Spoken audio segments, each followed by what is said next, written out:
It's time for the Family Feud, introducing the Bex family. Audrey, Norman, Wendy, Dawn, and Steve. Ready for action. And the Fincher family. Prez, Brenda, Ron, Kevin, and Don. On your marks, let's start the Family Feud. With the star of Family Feud, Richard Dawson.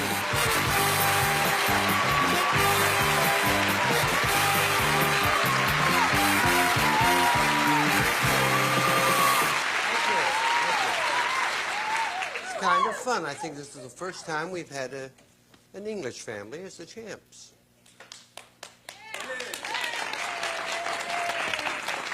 Well, let's start all that trouble again now. We had one civil war. We don't want to... They are the champs. Make them feel at home, please. How are you? I'm very well, thank you. Much better holding your hand. Yes, Audrey's a visitor here, and so is Norman, as a matter of fact. Well, you tell him you got $5,423. There'll be a lot of them there. We've got $5,423. Now, let's meet them all here, darling. You got Norman here? I have Norma from Blackpool, England, and I have my dear sister, Wendy, and her husband, Don, and Steve, my nephew. All right. Now, how long did you come here? How long ago did you? I came here in '61. 60. Oh, I came in 62. This your first visit here? Now, I've been before, Yeah? but I haven't been, it's 4 years since I was here. I've got to go back home, work, and make some pounds, and come back, you see. Right. Well, you got some money. You got here, some- huh? Yes, yeah, doing You well. also visited the Grand Canyon. Yes, that Which was a lot of beautiful. Americans haven't done, you know. Isn't Have that they not? magnificent? Oh, it's beautiful, really. It's better than seeing Charo Yes. get undressed. Family going to challenge you, the Finchers? Hey, Richard. Hey, how you doing? I'm fine. Good to see you. Let me meet your family, sir. And you like to meet my family, Yeah. huh? All right, to my right, I have my lovely wife of 4 years, Brenda. Hello, Richard. And my brother right under me, Ron. Hi. And our little baby brother, Kevin. How you doing, Rich? And my father at the end, Don. Glad to meet you, Richard. Ready to do this? Yes. Play the Yeah. field.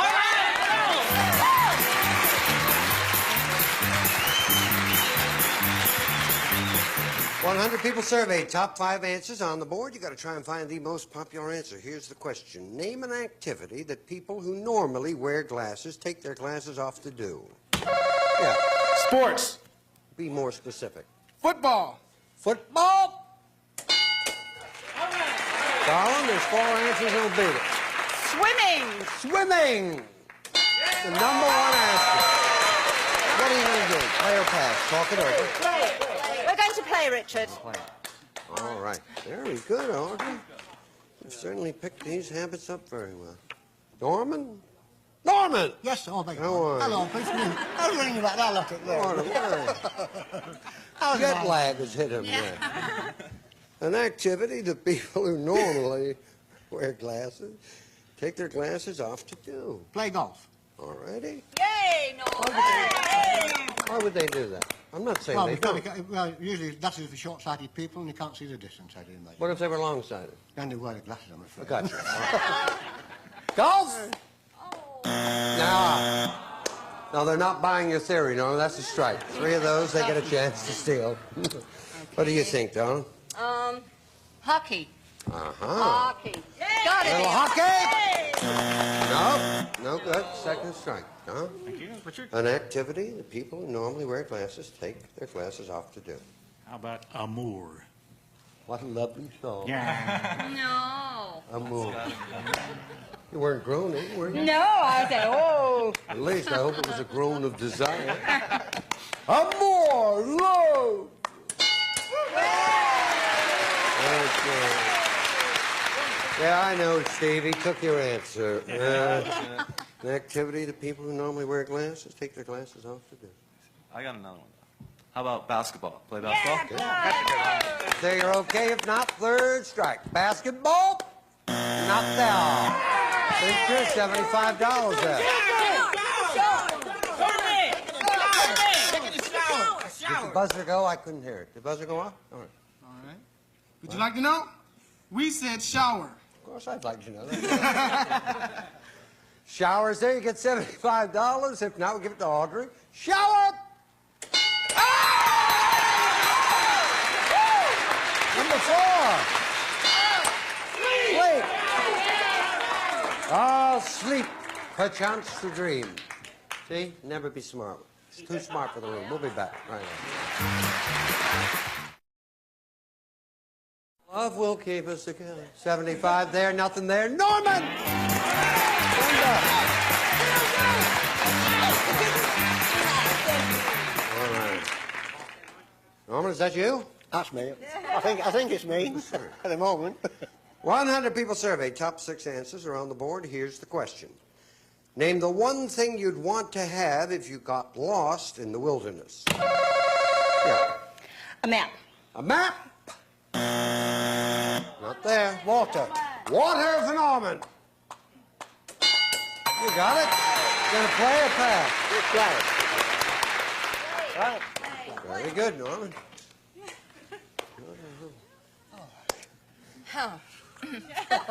That's an experience for you. One thing you'd want to have if you got lost in the wilderness. I think a match. A match. Right. Gotta have a match. Gotta have a match. Very good. How about a compass? Yay! Looking for a compass. Okay. How about food? Always Sounds good. good. That's good. That's good. A Big Mac.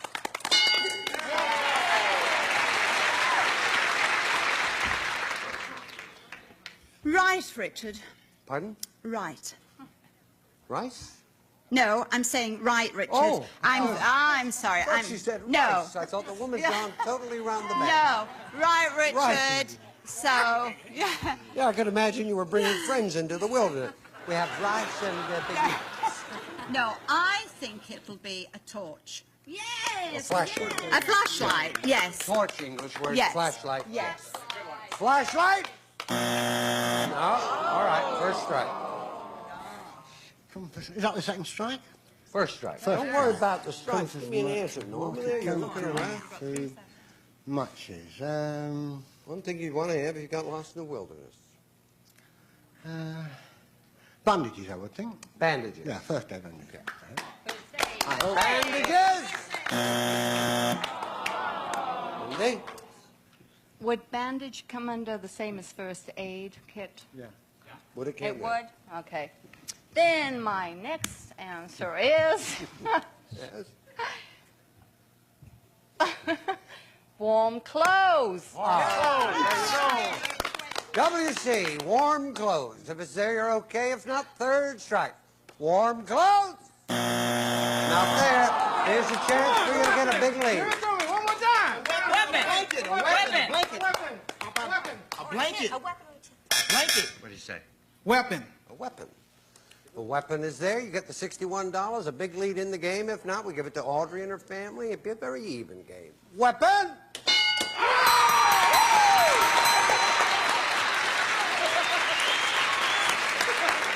Number 3.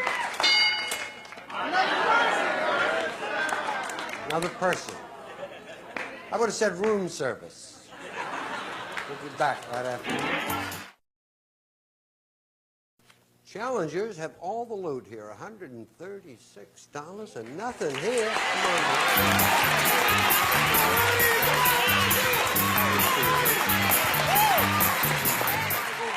what do you do, Ron? I'm an air traffic control operator. Oh, yeah? Yes. Here in L.A.? No, in the Merced area. Oh. What's the name of probably the Merced Airport, is it? No, it's we're in approach control for 5 airports in the area there. What are they?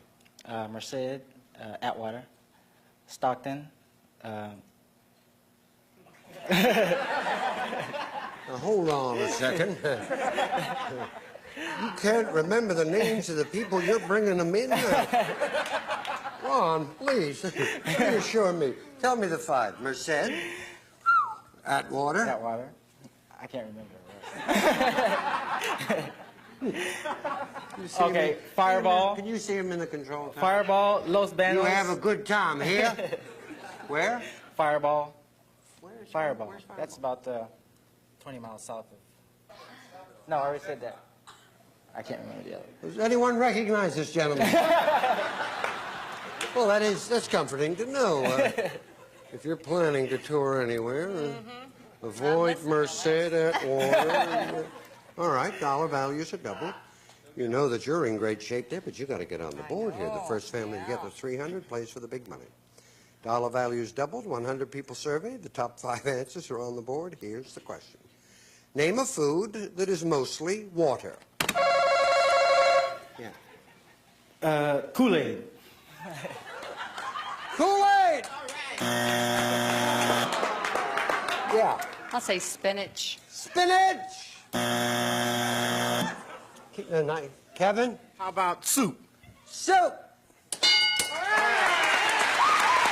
That answer beat it. Is there a watermelon up there? Watermelon? Gonna play or pass? You want to play or pass? Play. We're going to play. I'm going to play. All right, good. Very good, very good. Food that is mostly water. When I snap my fingers, you will wake up feeling refreshed. 3 seconds. How about a cucumber? Good answer. Little cucumber? First strike? Darling Audrey, Yes. what do you think? Well, I will say potatoes. Potato? All right. Potato? Oh. My goodness me. Well, I would say a melon, because I believe it's 99% water. What is A melon. Watermelons up there. Uh-huh. Oh, it's all right there. A soup, dried soup. Pardon? Soup. Oh, my God. Ah, dear me. Mostly water. Yeah. Milk. Pardon? Milk? Milk. That's all for that.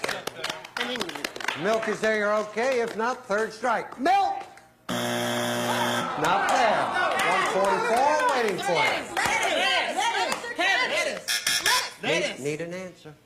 Lettuce. Okay, if lettuce is up on the board, you get the 144. If not, Audrey and her family get it. Lettuce!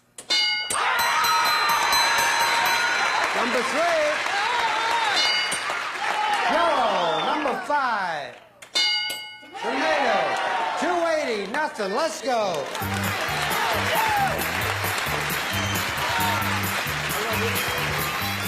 Dollar values are doubled. 100 people surveyed. Top 4 answers on the board. The question is, name a Civil War general. Yep. Grant. Grant! One will beat it. Robert E. Lee. Lee! Gonna do. I need an answer. You gonna play or pass? I need an answer. We'll pass, I guess. Nobody knows anything about it. We'll play it then. All right, well, I guess you will. Good to see you, Don. Hi, Richard. Civil War general, sir. Grant, Lee. I'm going to have to pass. Okay. Burn. Press. This is a good guess. Cornwall. All right. Cornwall? Well, that was a bad guess. Civil War general. Lafayette. Okay. Lafayette, so you're all right. If not, third strike. Lafayette? Here's a chance for you to get the money. What do you say? Richard, we're going to say Sherman. Sherman. Sherman's there, you get the money. If not, they're the champ. Sherman, you got it. Yes. Number 3. Stonewall Jackson. 280, 190. Let's go.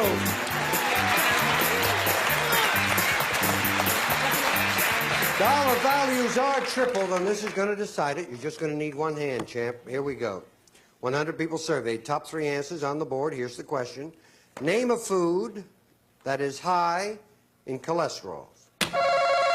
Yep. Bacon. Bacon? 2 answers will beat it. Eggs. Eggs for Don. Eggs. What are you going to do? We'll play. You're going to play it. Food that is high in cholesterol. You've got 3 seconds. High cholesterol. Okay, first strike. Just one answer. Food that is high in cholesterol. 3 seconds. Margarine. Okay. Margarine's there, you're okay. Margarine! Huh? Food that is high in cholesterol. I have to say milk. Okay. Milk say you got it all. If not, they get a chance to grab it. Milk! Not there. 249 up there. Right. Butter. Richard, we say butter. Butter. Butter is there. You get the 249. You'll play for the big money. If not, the new champs are called the Pinchers. Butter! When she said margarine, I felt sure he was going to say butter. Look at that. You were 20 points away. $280. You were a good family. I thank you. We got nice prizes for you. Don't forget, a big kiss for that. Thank you. Thank you. Thank you. Take care. Who's going to play? Let's go. The same husband and wife team are going for the money right after we watch this. Great.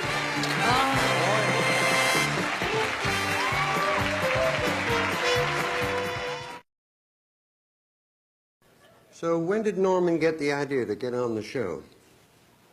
I gave him the your idea. Yeah, I thought it was the way Norman plays. I figured it was yours. So you just wrote in or called up? I did you? wrote in. Now, Dawn can't hear us. She's off stage, earphones on. Thank You you. gave him a great score the last time. I want you to do the same, okay? Okay. All right, give me 15 seconds. Autumn really? Cancel that recording date so I get back in the voice. Here we go. Name a food you serve more often to guests than to your family. Steak. Something that has a mirror. A dresser. Something people do with their junk. Give it to the Goodwill. Any number from 1 to 10. 5. America's favorite drink. Vodka. Turn around.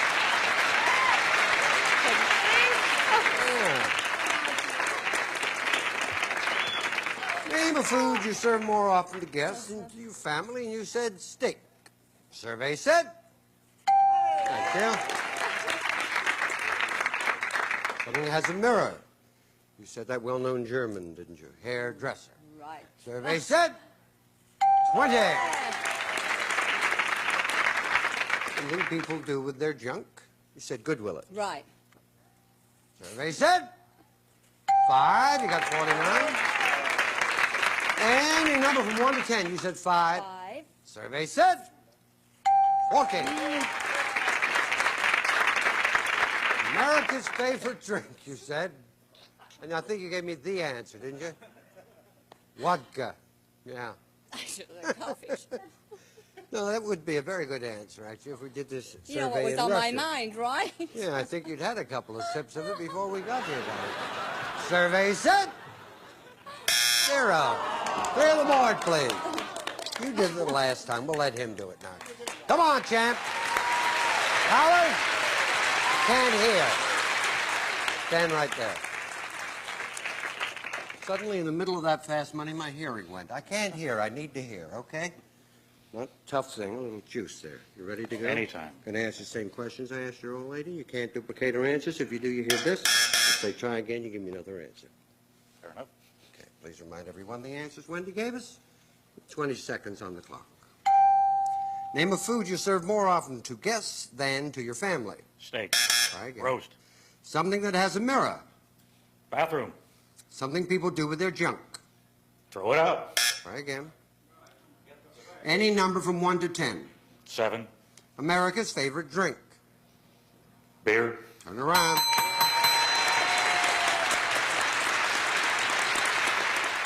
Food you serve more often to your guests than to your family. You said roast. Survey said 7. Steak was number 1. Something that has a mirror. You said bathroom. Survey said 25. A car. Car was the number 1 answer. 95 points there. Something people do with their junk. What'd you say? Throw it out. Throw it away. Survey said 18. Sell it was the number 1 answer. You got 113. Any number from 1 to 10, you said 7. It was the number 1 answer. Survey said 33. America's favorite drink, you said beer. Number 1 answer was Coke. Survey said 17. 163, $5 for every point. Total of $815. We will be back right after this.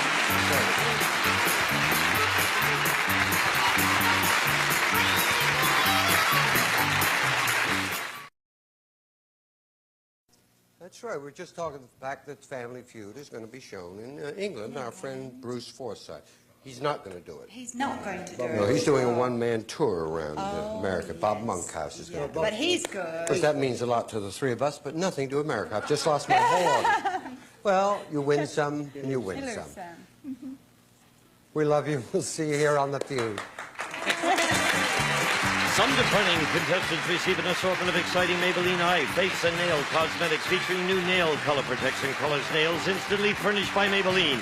And brunch cookery, plus 4 more beautiful cookbooks from HP Books. Try brunch for a delicious change of pace and easy entertaining. Good cooking begins with HP Books. And new Hagger Magic Stretch Separates. They're guaranteed to be the most comfortable woven slacks you've ever worn or your money back. And Degree Shampoo cleans your hair without leaving a greasy feeling. And Degree Cream Rinse and Conditioner is 99% oil-free. They both work to help stop the greasies. This is Gene Wood speaking for Family Feud. A Mark Goodson, Bill Todman production.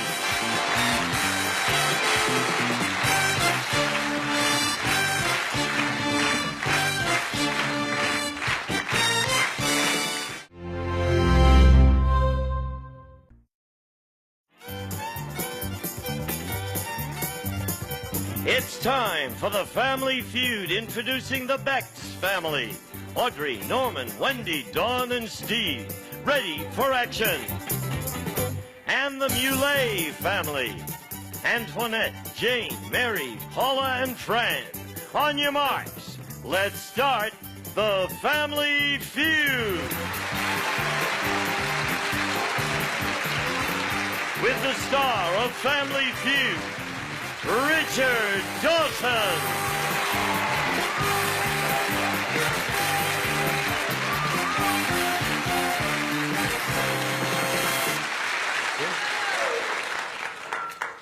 Wendy, you came down early.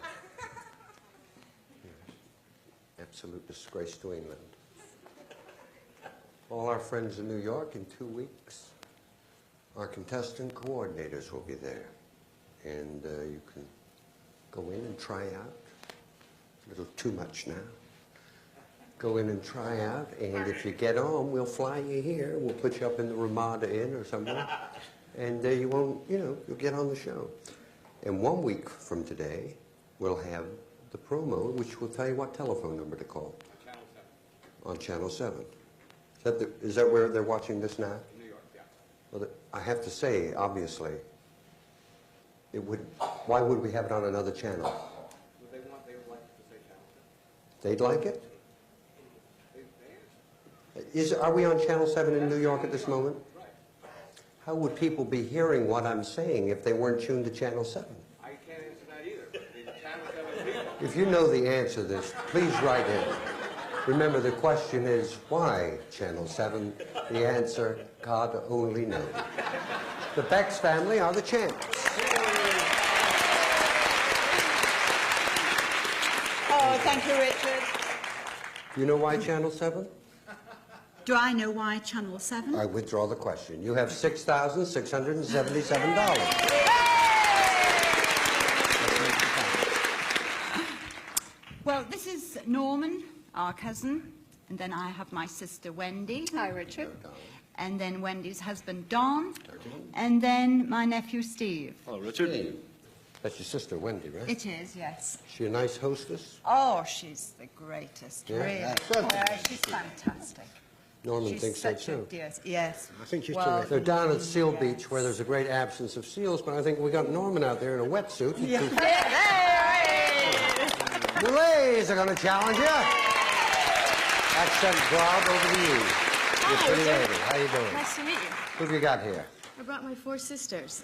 My Nice to meet sister them. Jane. Hi, Don. Hi, Richard. My sister Mary. Hi, Richard. The oldest sister Paula. Hi, Richard. And the youngest Fran. Hi. Hello. Where do you live? Van Nuys. Van Nuys. We're close. Holding capital. You all going to college or school? Or? I do. I'm the only one. Loyola Marymount. Really? Mm-hmm. Oh, what about the rest of you rascals? At the moment I'm unemployed. Okay, Mary? I work for a development company in Toluca Lake. You're developing very well, if I may say so, Mary. I'm a mother and a wife, and I work part-time for my father. Okay, and Dolly? I work as a receptionist in an advertising agency. So you're the only one we've got to get a job. Lady of Leisure. Yeah, Lady of Leisure. Well, let's play. Come on, let's play the game.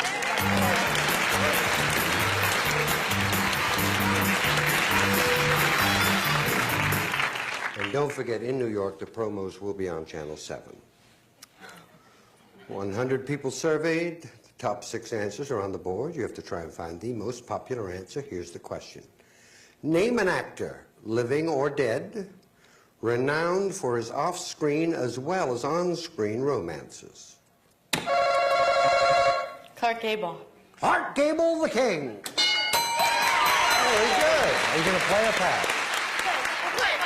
We'll play, Richard. I think they know all the lovers. Very good. The number 1 answer. Cutie pie. Richard, Remember, living or dead. It can't be living or dead. Well, I think I'll go with the living one. Burt Reynolds. Oh, buddy Burt. There he is. Excellent. Hello. Valentino. Oh, that's right. Good. Rodolfo. Now, that's strange, because at the one time he was the number 1 lover. Like when he passed away, I think a lady to this day puts a rose on his grave, doesn't she? Really? She's about 112. They call her the Woman in Black. I guess because it's like Channel 7. She wears black. Hello, Richard. Hi, Donna. That's a strike. Get 3 of those. They get a chance to steal. An actor, living or dead, renowned for his off-screen as well as on-screen romances. Cary Grant. Cary Grant. Good answer. Let's take a look and see if he's there. Hello, Cary Grant. Oh, dear, oh, dear, oh, dear. Hello. Hi. What do you think? Oh, I'll say Ryan O'Neal. Ryan O'Neal. Good, good answer. I thought the word actor would disqualify him, but we'll take a look. Ryan O'Neal's up there, okay. If not, the 3rd strike, and the Bexers get a chance to steal. Ryan O'Neal? Not there. There's $44 waiting up here, children. Elvis Presley, Errol Flynn. Errol Flynn. Richard are going to say Errol Flynn. Errol Flynn. Errol Flynn is there. $44 for you. If not, we give it to the Darlings. Errol Flynn? Number 3. Richard Burton. Number 4. 1 lady. And number 6. Frank Sinatra. Oh, Blue Eyes. I'm glad he's back. We'll be back right after this. Champ's got the money. $44. Nothing for the challengers. Jake. Norman.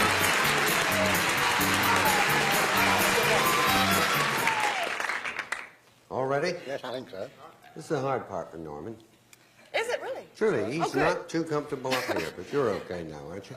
Settle down. Sit down. You settle down. I'm doing my best, but I'm shaking like a jelly.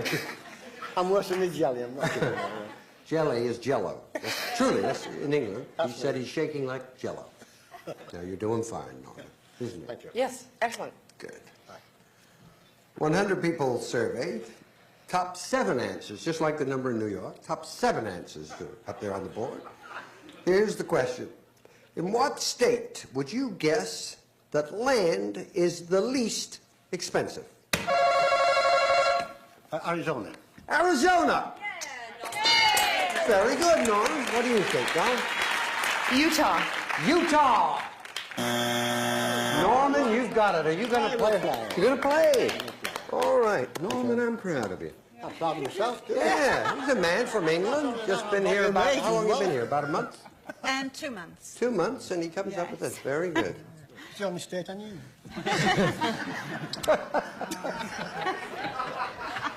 What state could you guess that land is the least expensive? Oregon. Okay. Oregon. Oregon? No, first strike. Off and running. Huh? What do you think? I think Alaska ought to be pretty cheap. Oh, yeah. Alaska! Number one answer. Steve? What state? Oh. Least expensive land. How about South Dakota? Take a look. Dakota's pretty cheap. South Dakota? Second strike. Walter? Well, this is a guess out of the dark, but I will say Chicago. That's a city, darling. That's a city. Oh, I see. State, Well, state. let me see. Be like counties oh, in England. Yeah, you know. of course. I'm Yeah. sorry. Well, yes. London would be a city. Yes, Hampshire would be a yeah, county. okay. No, it's a little difficult. Here. What do you think? Yeah, State. well, I've got one in mind, but I know that'll be expensive. So I think I will say New York. Okay. Let's take a look. Good for you. Norman's so supportive, isn't he? Clap and shake. Good for you. Good for you. I think I'll stop. New York, say you're okay. If not, third strike. New York! Knocked out. Little darlings, $32 waiting for you. What do you think?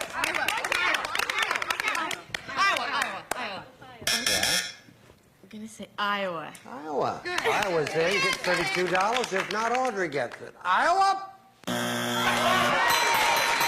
was the other one you said? Number 2. Wyoming. Number 3. Montana. That was the other one they thought of. Number 5. Number 6. My favorite number, number 7. Mississippi. Chicago, Chicago, it's a toddling state.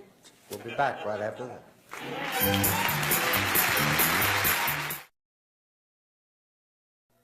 Gentlemen, $76. Nothing. Let's go.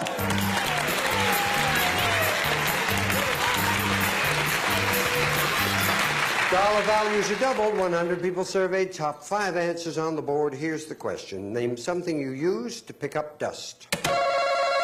Polish. Polish? A rag. A rag.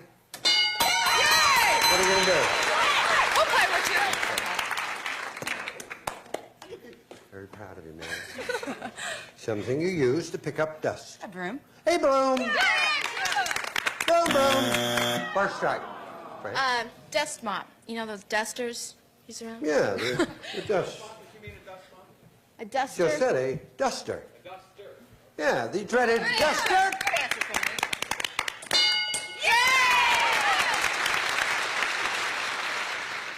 Lord, the money went up quickly. Must be inflation. Something you use to pick up dust. A paper towel? Why not? Paper towel. Amazing, the dollar values are double. It'll all work out. Don't worry. Second strike. This works every time for me. What? My vacuum cleaner. Sounds like a goodie. Vacuum cleaner. Very good. Okay. Something you use to pick up dust. Oh, gosh. The cleaning solution. You know, I think that was said already. Aha. CS, the cleaning solution. Is that correct now? The polish. Channel 7, it is correct. 138, that's, yeah. You were saying. A fan. Fan, okay? No, I did. I had 2 fans who used to bring me, they used to bring me dust. Tall couple from Arizona, if I recall. Fan. What the hell are you doing? I'm just picking up dust. There were fans there. Listen, you could be. We've had fans there. You're okay if not. Third strike. A fan. Knocked out. Audrey, my darling, $138. Something you use to pick up dust? Yes, Richard, we say dustpan. A Chicago dustpan. Dustpan's there, the 138, a big lead for you. If not, our dollars get it. Dustpan! Number 2. Dust mop. 214, nothing. Let's go.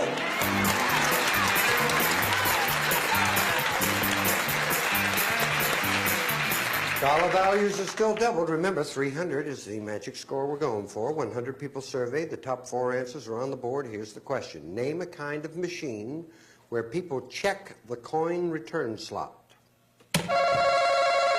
Yeah. Telephone. Telephone!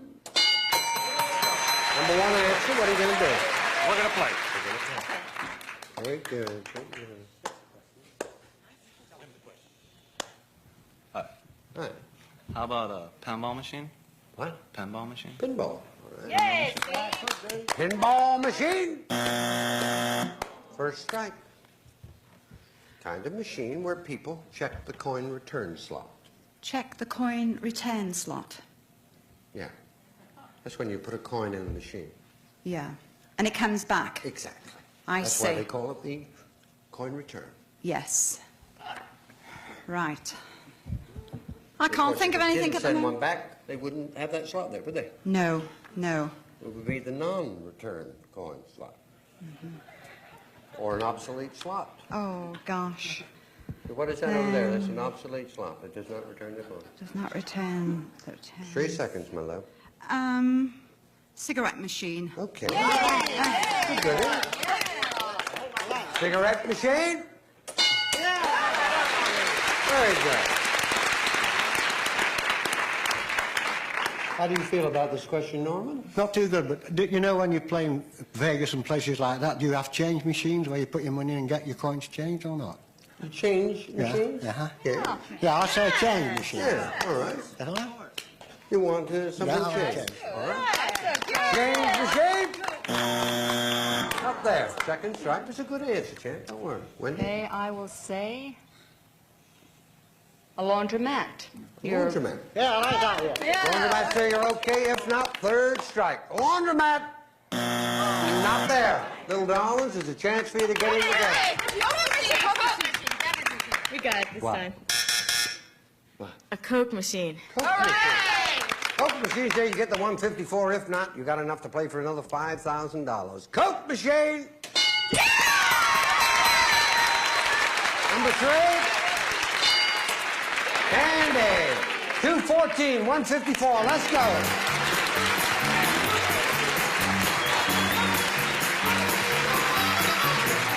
Dollar values are tripled. This could decide the game. Can't promise anything, of course. 100 people surveyed. Top 3 answers are on the board. Here's the question. Name something husbands are always telling their wives to hurry up and do. Yeah. Dress. Dress! Number 1 answer. What are you going to do? We will play. We're going to play, darling. Very good, Steve. Okay. Something husbands are always telling their wives to hurry up and do. Get out of the bathroom. Get out of the bathroom! First strike. Norman? Put the meal on the table. Serve din din. One more, you'll play for the big money. Repeat the question. Something husbands are always telling their wives to hurry up and do. 3 seconds. Come to bed. Come to bed's there, you've got it all, and I'll chip in a couple of dollars myself. Come to bed!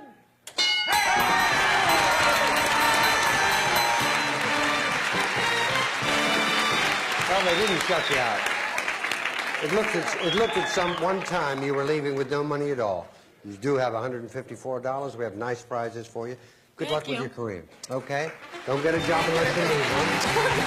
Just be as pretty as you are. Do all the things you like to do. And know that I love you. Let's go, let's go, let's go. Come on. Try number 3 for the Vex family right after we watch this. Come to bed.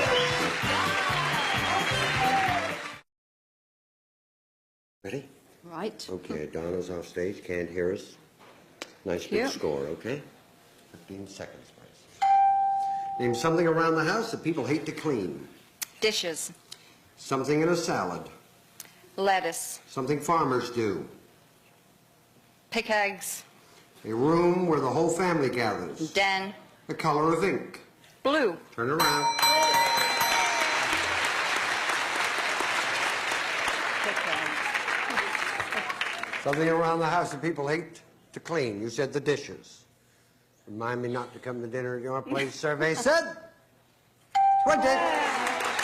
Something in a salad. You said lettuce. Survey said.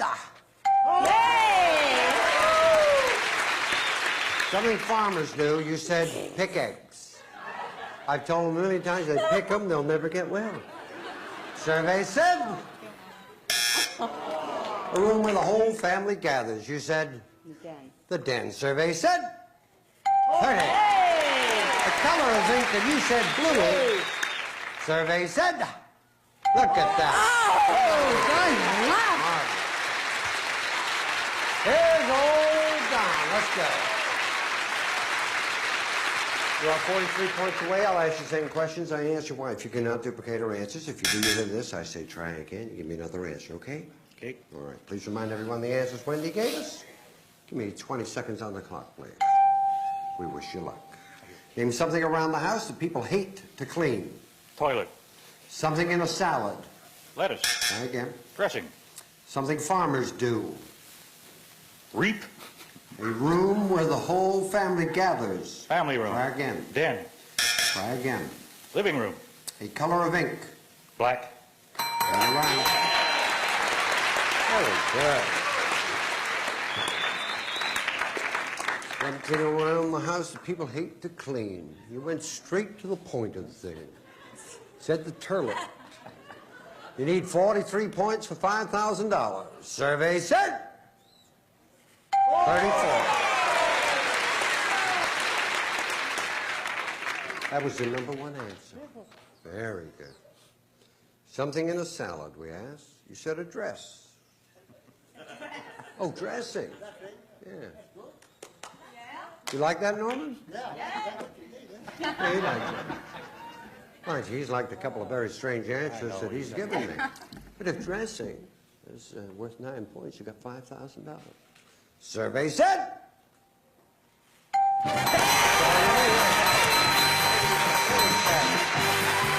Look, guys. Hey, if you were playing at home, because we've got time, quiet now, quiet. Shh. England, be quiet.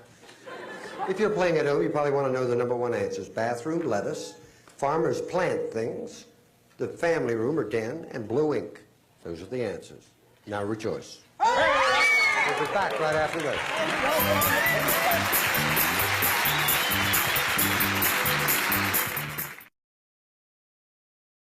Good Lord alive. Well, we've got a couple of new people here. I want to find out who they are.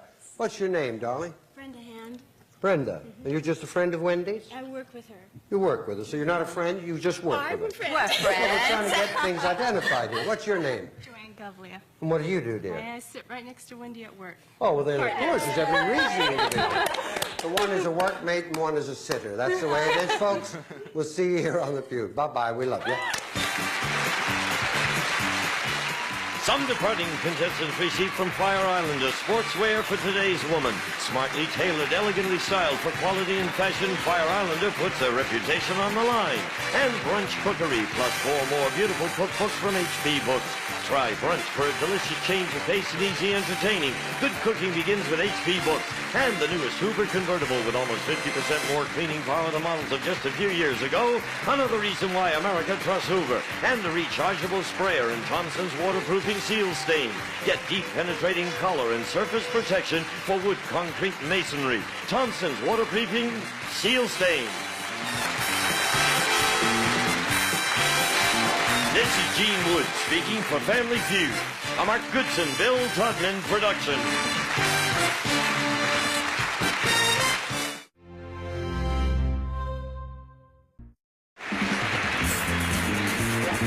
Everyone in this arena has a money stake in one of our famous couples.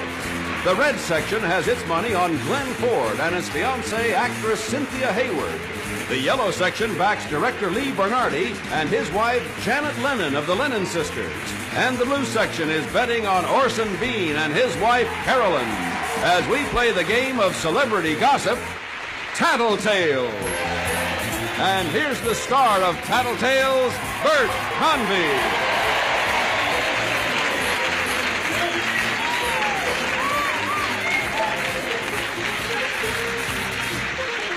What are you up to now? We haven't even started and already you're pulling tricks here. Yeah, good afternoon, everybody. You have seen or...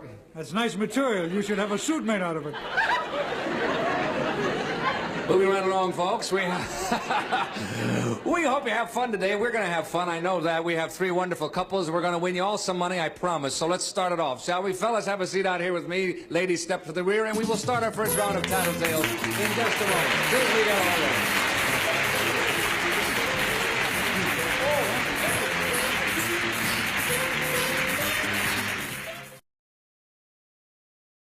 Okay, we're back, ready to go. Let's meet everybody individually as couples. Shall we do that? First is Mr. Orson Bean and his wife, Carolyn. Yes.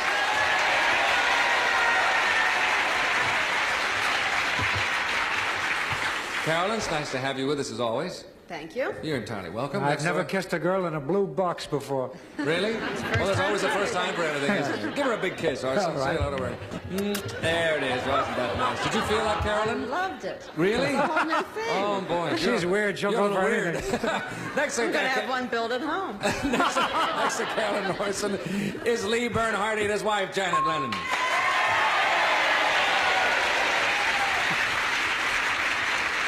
Nice to have you folks with us, too. Thank you. Thank you. And we'll be looking forward to an album that's coming up with you and your sisters pretty soon, won't we? Right. Next to Lee and Janet is Mr. Glenn Ford and his gal, Cynthia Hayward.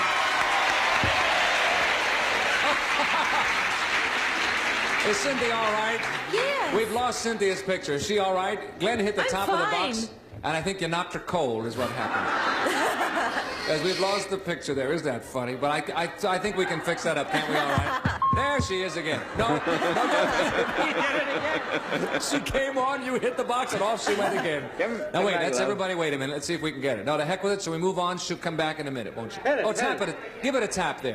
There she is. Come on, guys. Just once. There she is. There. Now, don't touch it.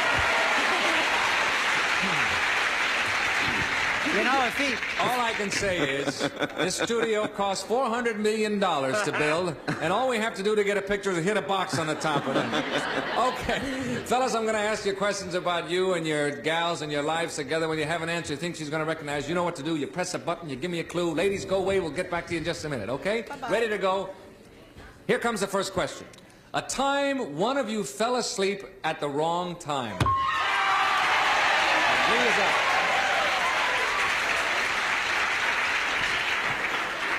Tell us about it, will you, sir? Well, my wife is very famous for not only for singing, but for falling asleep. Oh. She has fallen asleep in several restaurants while we've been waiting. But I think last year I was the associate director on the Emmy Awards, and we had gone to the party afterwards to where all the well-known people are. And we decided we didn't want to stay. So the director of the show, Marty Pacetta, invited us to go to Chasen's, to where all the big wigs were going to go to Chasen's afterwards, and he said we get plenty to eat. Well, we got there and there was no food as usual, so we went into the restaurant to order. And I'm sitting there, and she is like this. And that's it. And everybody, I mean, like Carol Burnett and all the award winners, I can't remember, you know, a lot of the names, but everybody was coming by saying hello and how are you, and she's sound asleep. It was terribly embarrassing for me. Terribly embarrassing. That is my story. Now you're going to give me a clue, and she was asleep. She may not remember it. A 1 or 2 word clue. I think that it should be, what is it? You can't say Chasen's. What is it? What? A time one of you fell asleep at the wrong time. I will say, I can't use Chasen's. No. Emmys. Emmys? Emmys. Can I say that? Yes. You can. All right. 1 word clue, and it will be Emmys, worth $100 to the yellow rooting section, who are already bananas at this point. All right, let's bring on the ladies. All right, ladies, we have asked the fellas a question, and we have a clue. Here is the question first. A time one of you fell asleep at the wrong time. Now, the clue is Emmys.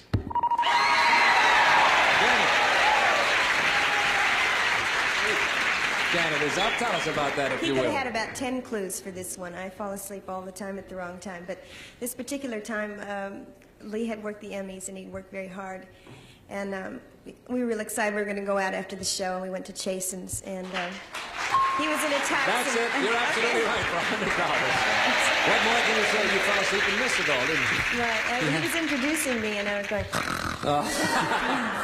All right. Thank you. That's $100 score for you. All right. Gentlemen, here comes the next question. Ready to go? It happened in a bar. Orson.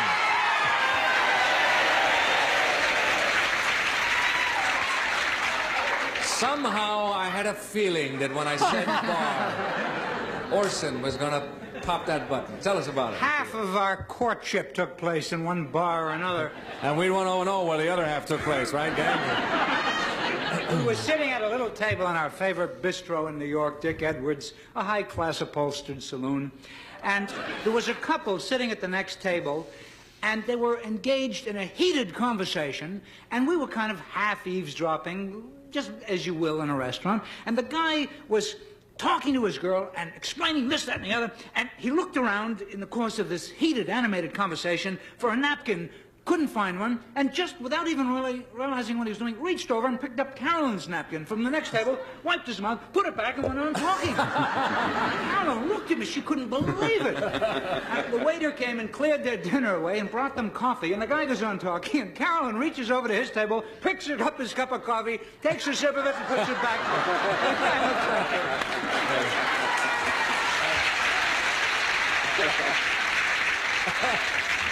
That's funny. Oh, what I want to know is, did he pick up a little bit of your check? He didn't do that. I don't know what kind of... Maybe I need a two-word clue for that. A coffee, steal... It happened in a bar. Napkin. Napkin or coffee? Coffee snatch? Happened in a bar. Napkin snatch. Coffee. Coffee. Coffee would do it. A one-word clue is good enough. Fine with me. Thank you. Whatever you want to pick. I think one word. You're Yeah. the guy. That's all we need. Coffee, huh? Tell me about yourself. Coffee. You want to go with Yeah, coffee? we'll coffee. All right. Let's have a cup of coffee. It happened in a bar. The one-word clue, and it's coffee. Let's bring we'll on the try. ladies. I don't know if she'll get Okay. it. Shh. Ladies, we have another question. We have another clue. Here's the question. It happened in a bar. Okay? Happened in a bar. The clue is coffee. Carolyn.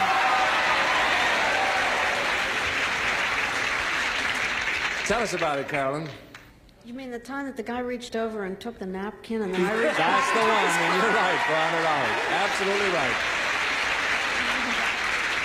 Okay, you are right. At this point, Cynthia and Glenn have yet to score, and we have a tie between Janet Lee, Carolyn Orson with $100 apiece.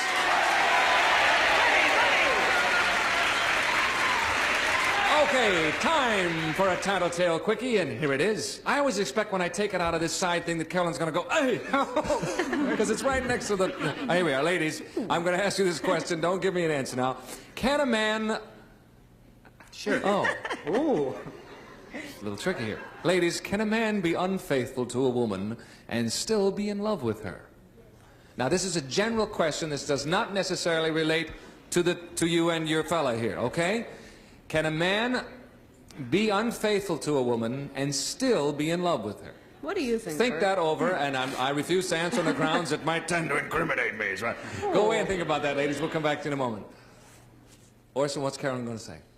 It's a very difficult question because there are levels of love. However, I would think that with love as it is generally accepted in our sex-starved society, that the answer would be yes. Yes. And you think that's what Carolyn would say? I hope is what she'll say. All right. Otherwise, the blue group is going to come and hit me over the head. With a bloop? Okay, let's bring on Carolyn. Carolyn, what is the answer to that? Yes or no? Can a man be unfaithful to a woman he loves? And you know what I mean. Wait. Funny, you're getting nervous. Explain this, Bert. I'm having a little trouble with the card here. You know the question, yes or no? Can a man be unfaithful to a woman and still be in love with her? Certainly seems to happen a lot that you hear about it. I'd say yes. That's what he said. You're right. Absolutely right.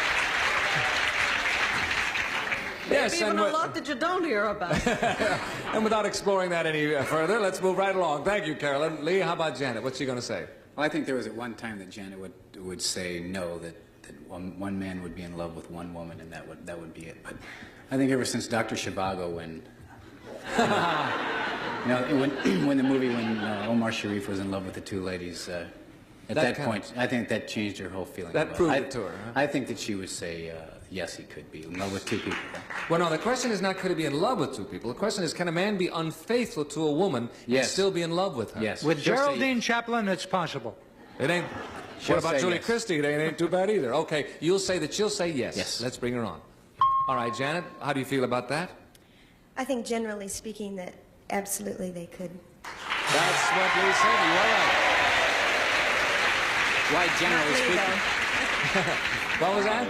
Not Lee, though, or I'll kill him. No, no. No, not Lee. It didn't say whether or not you would survive. It just says, could you be unfaithful? Thank you, Janet. All right, Glenn, how is Cynthia going to react to that? Can she be in love with you and be unfaithful, right? The question is, can a man be unfaithful to a woman and still be in love with her? No.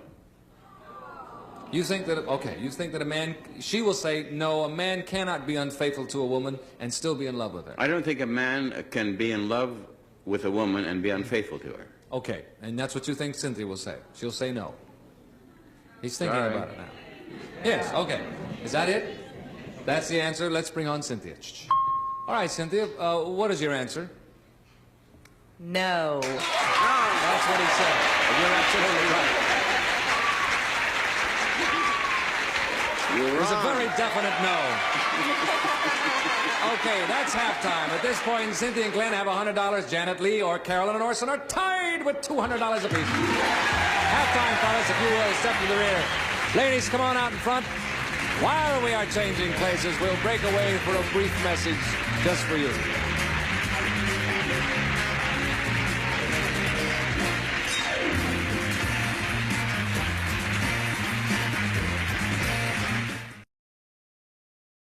Hi, we're back. I've got the ladies out here with me. We're having a good time. I hope you are too. You swine. Our audience is winning money. Everybody's winning money today. And if they're in the rooting section backing our top winning couple, and we're going to have a top winning couple, we're going to give away another $1,000 to that rooting section.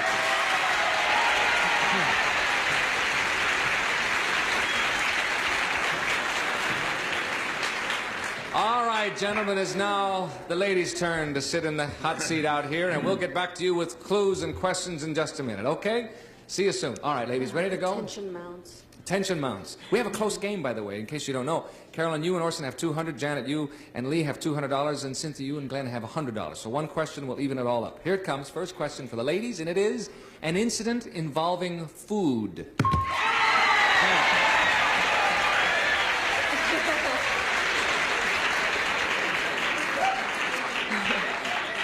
Spurred on by that reaction from your rooting section, tell us your story about food. This one. Lee and I took our 3 children out to lunch one day. I was on the road. And we all went out to lunch. And before we left the hotel room, I said, now, anybody that has to go to the bathroom, go. Because once we get to the restaurant, I'm not going to be taking you back and forth. So they said, no, we don't have to go. So we went in, we sat down, we ordered.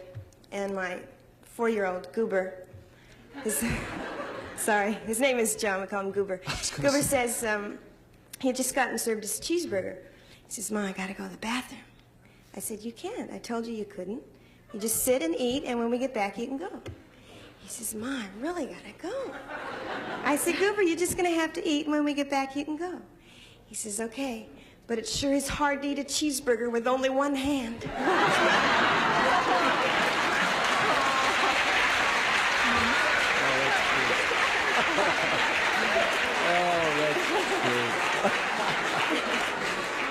Oh, my. Out of the mouths of babes. Oh, that's wonderful. That's just wonderful. And, all right, we need a clue now that... I guess I'll say cheeseburger. I think so. An incident involving food and cheeseburger should do it for Lee. Huh? Okay, let's bring on the fellas. Gentlemen, we have asked a question and we have a clue. Here is the question first. An incident involving food. Okay? The clue is cheeseburger. Lee. That sounds familiar to you, Lee? Yes. Does it sound like one hand? Yeah. That's what it sounds like, and you're absolutely right. Okay, at this point, Cynthia and Glenn have $100, Carol and Orson have $200, Janet and Lee are in the lead with $300. We'll come right back with more of Tattletales after a brief message for you.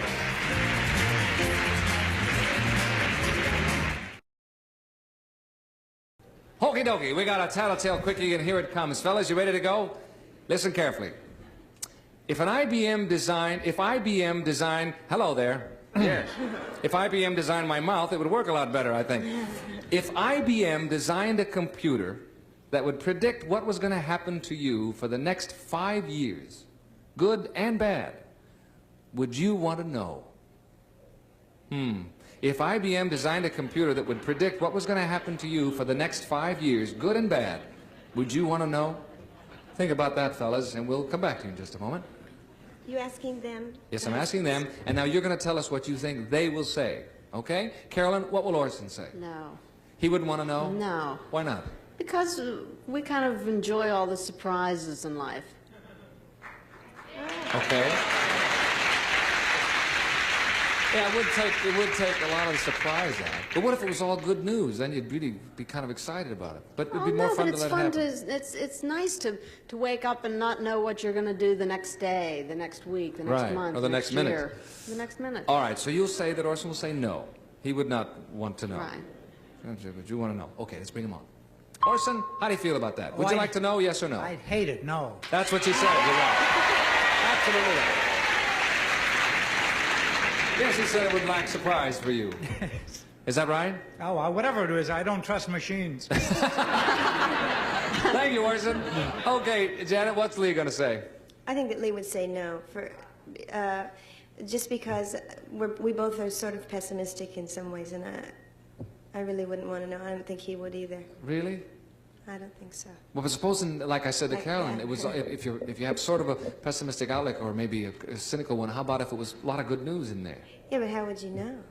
Well, the machine's going to tell you. It says here. I mean, how would you know that it was going to be good? And you can't. When you're a pessimist, you don't count on that. You know what I mean? When you're a pessimist, you say, nevertheless, the machine is lying, right?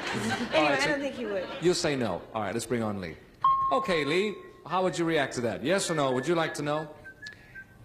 Absolutely not. That's what you said, and you were right. Except maybe about what's going to happen tonight. We didn't hear you, Lee. Say it again. Except maybe about what's going to happen tonight. All right, thank you. You're right. Cynthia, how about Glenn? How's he going to feel about that? Well, Glenn has his chart done, and it's sent to the house, and he knows every day. I could be very wrong, but I would say yes. He would like to know. Well, just by what I've seen, I don't know whether, no one wants to hear bad news, but I think that if it's negative, he would know in advance. I don't know why he does it, but he does have a chart sent at home. Okay, so you're going to gamble and say he'll say yes. Yes. All right, let's see if he does. All right, Glenn, yes or no? Would you like to know? Well, when you say IBM, I get a little suspicious, but yes. That's what she said. You are right. Absolutely right. Which brings up an interesting question. You get a chart, as Cynthia said. Is it accurate? Does it really tell you pretty much what's going to happen, you think? Does it predict pretty well? No. It doesn't. Oh, it does. Oh, yes, it does, but I'm not going to say it on the air. Okay. That signal means our time is up. Our winners are Janet and Lee. Janet and Lee, you've won $400. We had $1,000 to that, for a total of $1,400 for your rooting section. Oh, boy. Pandemonium reigns, and we'll be back for more of it after this message.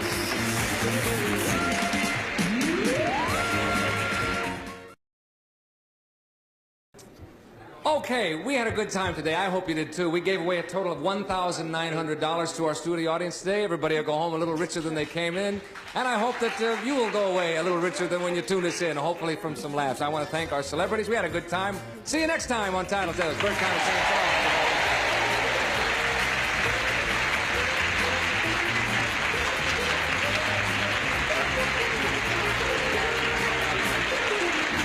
This is Jack Clark speaking for Tattletales, a Mark Goodson, Bill Todman production.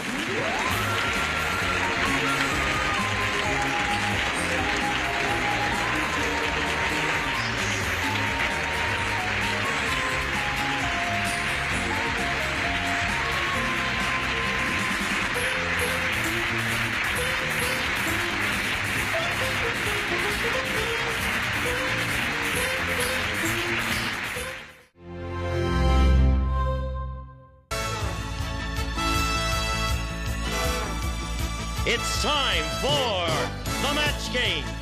Hollywood Square, Hour with, from Love Boat, Fred Grandy. From Scarecrow and Mrs. King, Martha Smith. McLean Stevenson.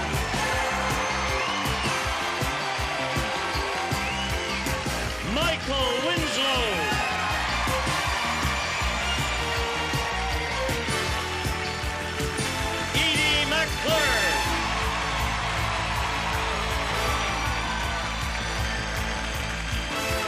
The stars of the match game, Hollywood Square's Hour, Gene Rayburn and John Bauman.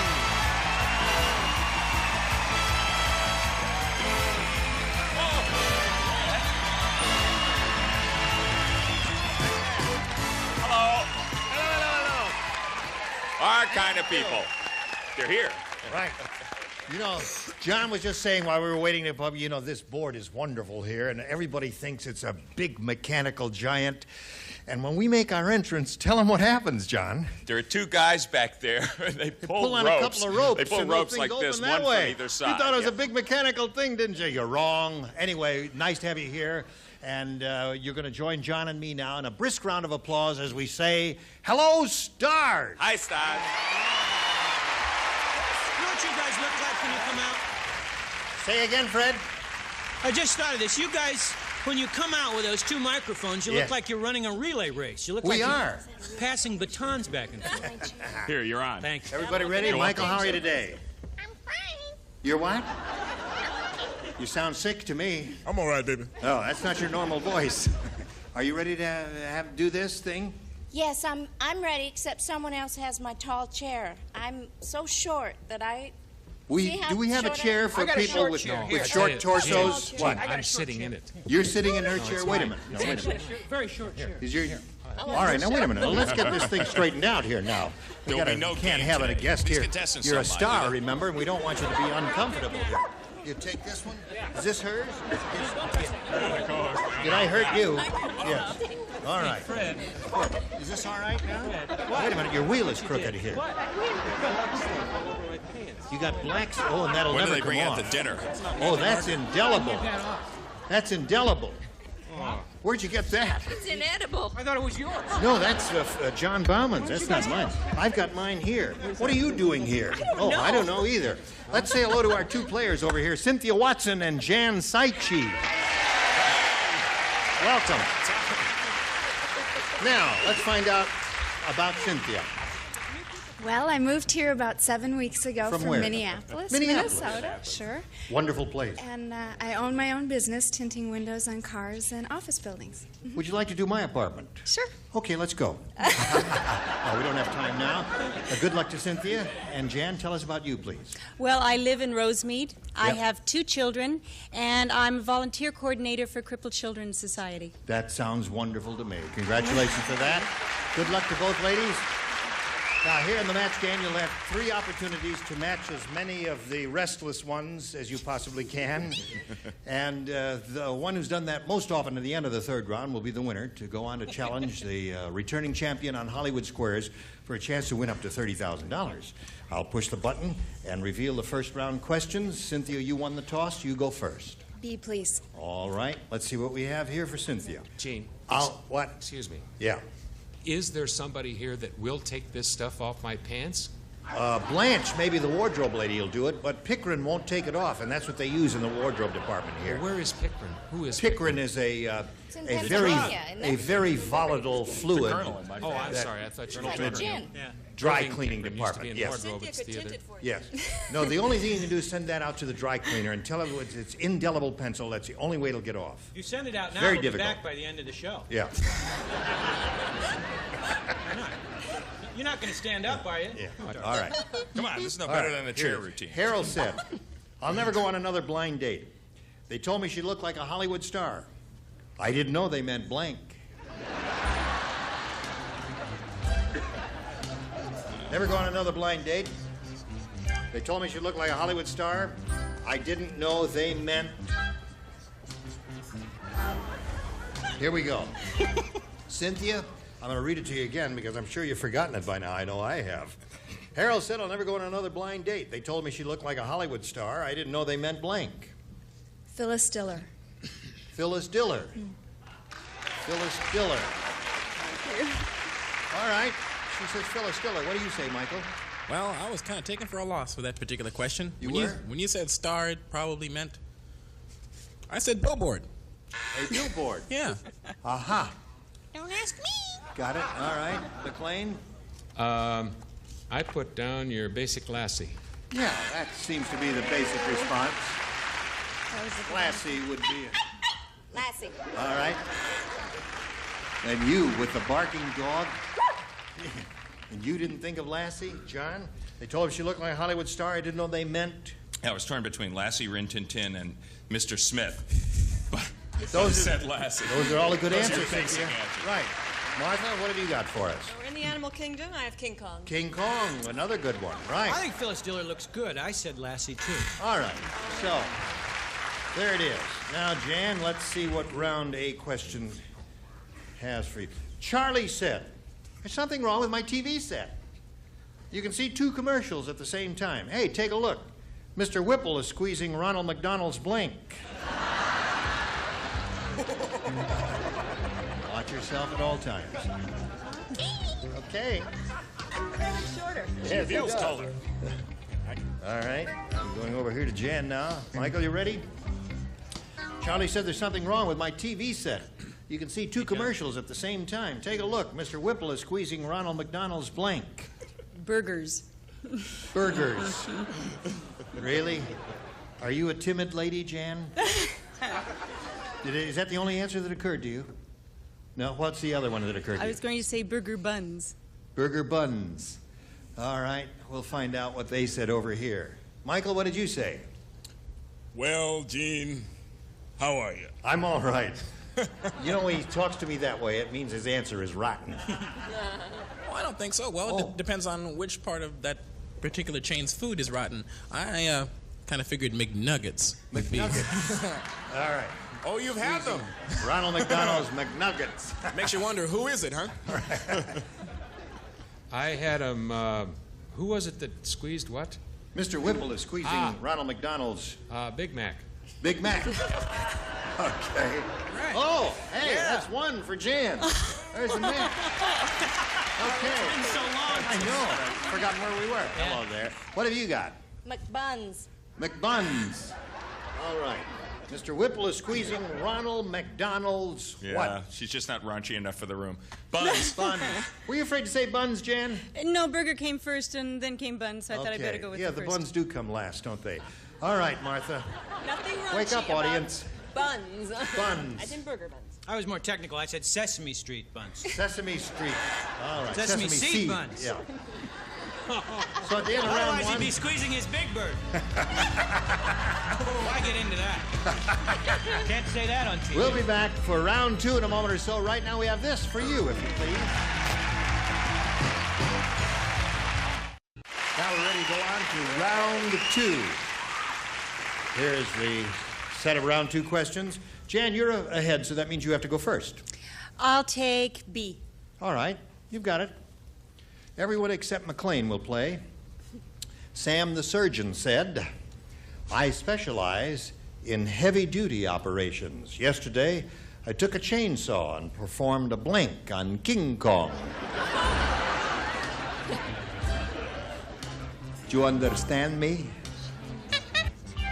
All right, now we're all set, and we'll come over here to Jan. Who was that? Oh, that's. Now, wait a minute. Suppose this were a tree. Let's hear this chainsaw starting up and the tree falling and all that.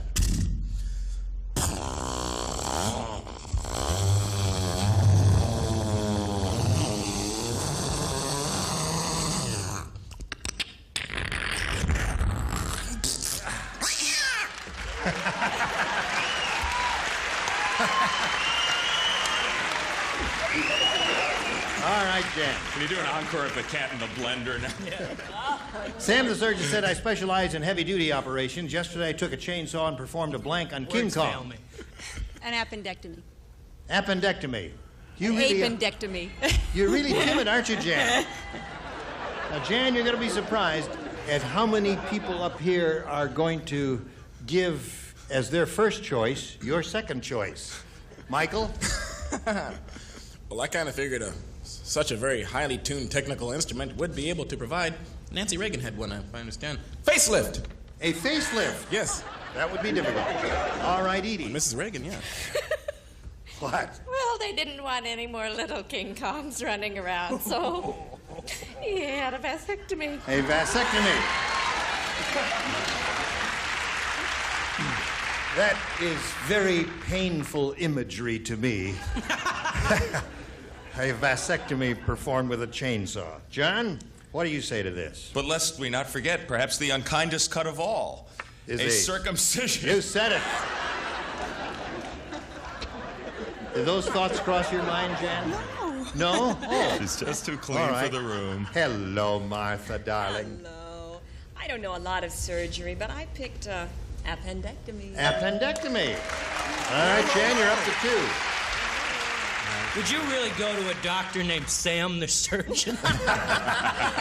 Sam the surgeon? It's like Black & Decker, proctologist, right? You're going to go to something like that. I'm with John. Circumcision. All right. So we had 2 circumcisions, 1 vasectomy. You only need 1, Gene. If it doesn't take, you don't do it again. Oh, all right. So now let's see what we You got have a second opinion when you had yours, right? Okay. Cynthia got a little catching up to do. Let's see what happens. Betty said, I just saw the world's worst Benji movie. It's called Benji Gets Blank.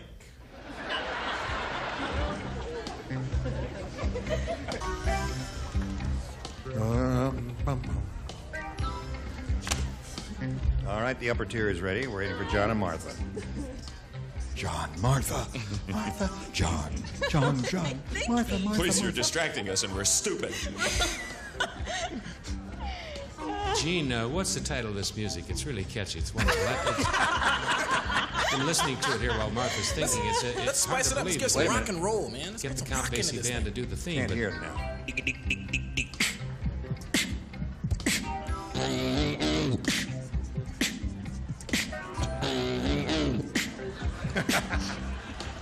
We don't have a title. We don't have a title for it.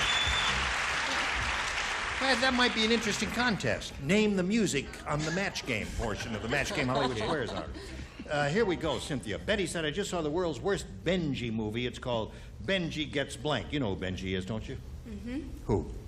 The dog. Oh, okay. She should get partial credit for that. Benji gets a social disease. Benji? Really? She's trying to read our minds. You think any of the dingbats are going to say that? They're getting pretty wild over They're pretty wild? She's expecting you to say something wild. Something wild? Wild, Michael. Okay. First, I got to understand. You got to set this up. Benji's a very small dog. Right. And most of the parts that are given to villain dogs are usually very large dogs. So what you'd have is...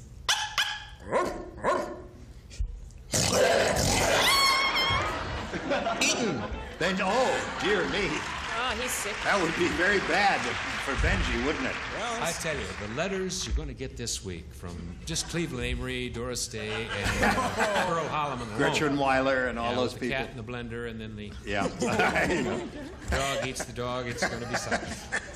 I don't no, think we're only anybody- funning. We're not. Rock and roll in the We love animals. It's dog eat dog out here anyway. I understand. I put down. I don't know. This couldn't be fleas.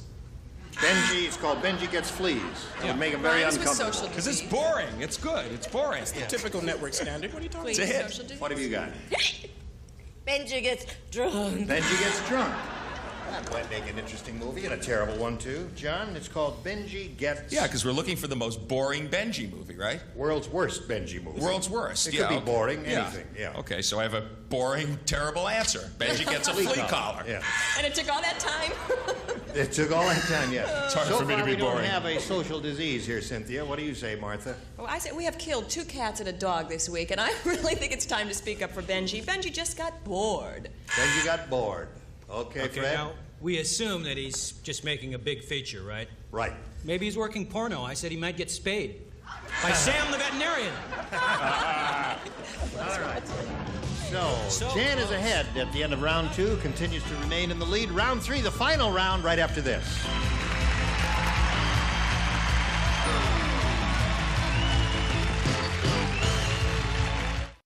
Here we go with the third and final round. Bing. Jan, you're still ahead. You have to go first.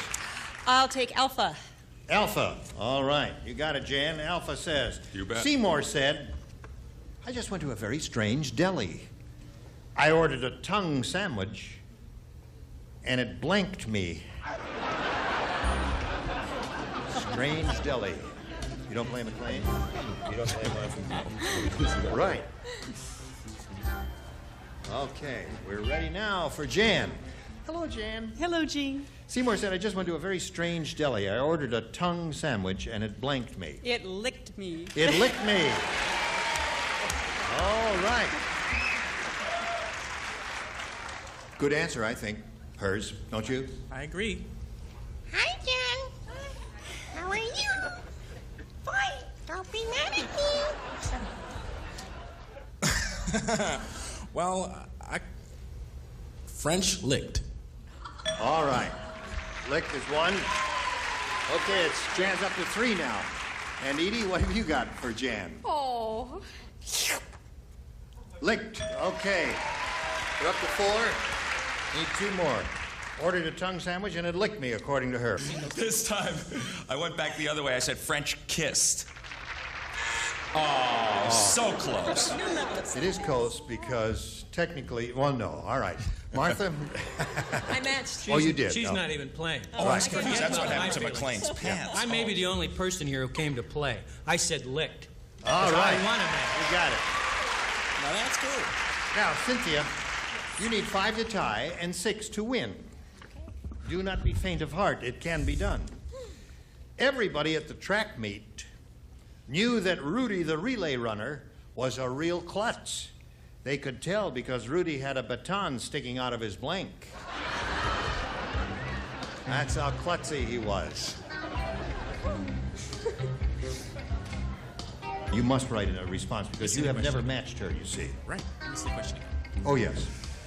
Everybody at the track meet knew that Rudy, the relay runner, is a real klutz. They could tell because Rudy had a baton sticking out of his blank. If you can't think of one quickly, why, steal one from, what's his name? Hello. All right. Here we go. Everybody at the track meet knew that Rudy, the relay runner, was a real klutz. They could tell because Rudy had a baton sticking out of his blank. His mouth. His mouth. Yeah. It was wonderful having you on the show. We're going to send... Oh, only kidding. Now, you must match 5 out of the 6 to achieve a tie. It's... All right, Michael? Well, I kind of figured the only place she could possibly... Now, come on. Wait a minute. I figured the only place you could possibly stick one of those things would be on the elastic band of your jockey shorts. On your jockey shorts. Now, you got to match everybody else, and let's see what happens here. In keeping with sleaze, Yeah. scum, and bad taste, I said Sticking out of his shorts. Out of his shorts. All right, so that means Jan wins the game. Come on down, Jan.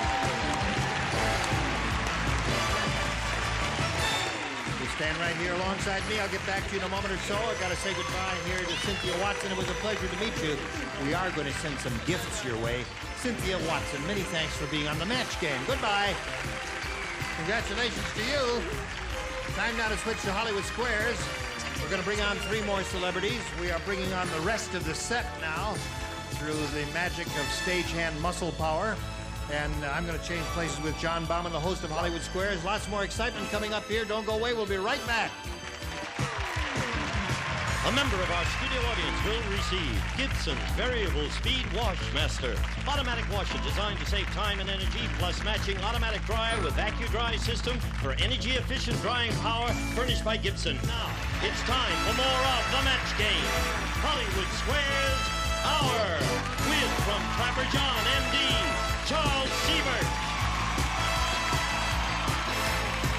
Karen Witter,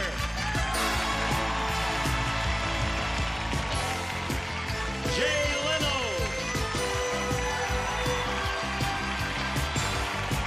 and taking over, the star of the Hollywood Squares, John Bauman.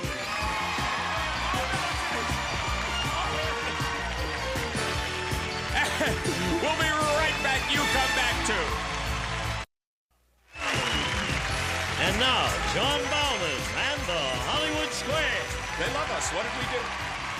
Welcome to the second half of the Match Game Hollywood Squares Hour. And with me, I have Jan Saichi, rhymes with Tai Chi. She has just survived the Match Game contest. She's now going to take on a returning champion in Hollywood Squares. But first, we also have to say hello to 3 brand new celebrities, Karen Witter, Charles Siebert, and Jay Leno.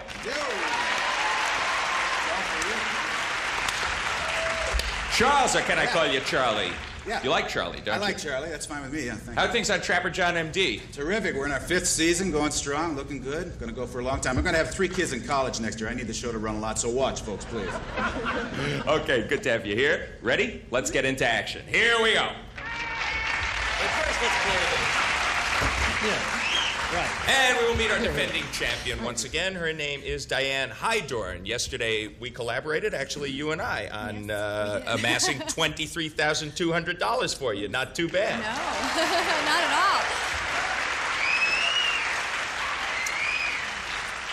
all. Now, have you got any thoughts as to what you might do with $23,200? If you don't, these people might be able to help you out. The first thing we're going to do is buy an VHF so we can video record this, so we can always have it. Uh-huh. Well, you probably... And then we'll spend the rest. Yes. Definitely. I was going to say you'll probably have about $22,000 and some odd dollars left. Okay, you may not be done yet because it's time now once again to play Hollywood Squares, and we're going to play it until you hear the Time's Up bell. Now, whoever is ahead at that point is, of course, our winner. Goes on to play our super match for up to $30,000. And our first game is worth $100 plus $25 for every square that either of you captures. Our champion always gets to start. So, Diane, pick a star and let's go. Fred, please. Okay. Fred Grandy. Who stayed together longer? Richard Burton and Elizabeth Taylor, or the Beatles? Oh, come on, man. That's just an opening question because it's easy, right? The Beatles stayed together longer. Everybody knows that. Now, well, hold it. You're talking about total time, or you're talking about just each time? Because Richard Burton and Elizabeth Taylor were together twice, right? Uh-oh. What are we going to do about this, judges? What do we think? Is it total time? Is it both times? The original Beatles. It's the first marriage in the original Beatles. Did you get that? I got it. It's the Beatles. Diane, he says that the Beatles were together longer than Richard Burton and Elizabeth Taylor. Agree or disagree? I'm going to agree. It was Richard and Elizabeth. The first marriage, 10 years versus 8 years for the Beatles. No, you should have disagreed. What does Fred know? We must have had a trial separation in there that I didn't. Jan gets the first square and $25. Sorry. That means Yoko. Jan, you're on the board. Now, make your move. McLean. Yes. McLean. Yes. According to the Cosmo Report on Sexuality, McLean, who is more likely to go to bed with a man on a first date? A 20-year-old woman or a 30-year-old woman? draw from your vast knowledge and experience, McLean? No, I'm just running this through the old computer. I'll have an answer for you. I happen to know I read this article. And I was shocked to learn that a 30-year-old woman would go to bed with you sooner than a 20-year-old. Well, that's because they get tired easier. Jan, McLean says a 30-year-old woman's more likely to go to bed with a man on the first date. Agree or disagree? I'll agree. A 30-year-old woman it is. You are right to agree, and you get another square. Did you see her face? How old are you, Jan? Just over 30. All right, Diane, pick a star. Karen DeBlock, please. You get this, you block. You miss this, Jan takes the first game. Karen Witter. Complete Woman magazine says this is one of the 5 most promising careers of the 80s. Should you become a masseuse, a secretary, or an embalmer? Is this for women primarily or for anybody? Complete Woman magazine, As it's opposed women. to Partial It's for Woman women, magazine. Yes. So we have a masseuse, a secretary, or an embalmer. Right. Well, I would say because of the rapid decline in life in the 80s, the death rate is going up. I would say it was probably be an embalmer. To block Diane, she says that an embalmer would be one of the 5 most promising careers of the 80s. Agree or disagree? I'm going to disagree. It is a secretary. You're right to disagree. You get the square and you block. Good go. Okay, we're going to hot game 50 to 25. We'll be back to complete it right after these messages. You be back too. Stay tuned for more of the Match Game Hollywood Squares Hour.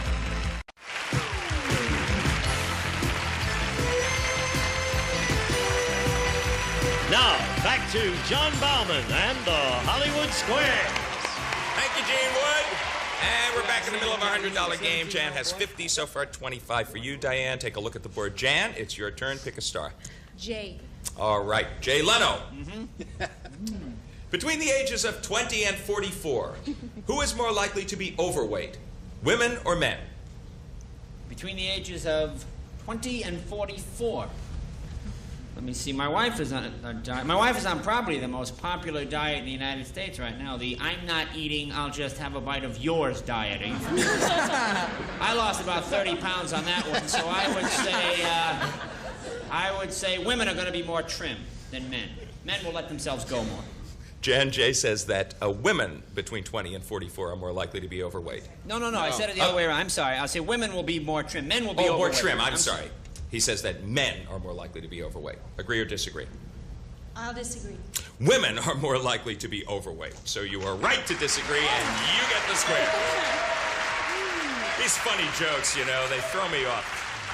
Okay, Diane, pick a star. Jean DeBlock, please. You missed this one. Jan takes the game once again. What burns up more calories, Gene? An hour of playing Frisbee or an hour of making love? That's easy. See? No, it's not. Yes. You mean for an hour? Yes. You can't last an hour, you wind up playing Frisbee, I guess. For me, it's easy 1 hour. For you, it's difficult. What a guy. But you warm up by playing Frisbee, don't you? That's right. Well, no, the thing is, see, most people don't make love properly. If you do it properly, it's 325 to 350 calories. Because, your cardiovascular system is rapidly accelerated. And, what do you do, put electrodes on or what? Just skip the demonstration, okay? Yeah? And now listen to this. Now, here's a guy making love. Listen to this heartbeat. Now, listen to this. Here's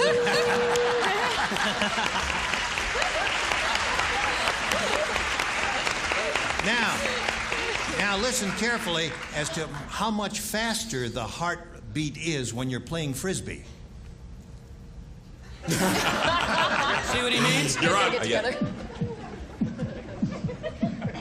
Well, according to that authority, which opinion I reject.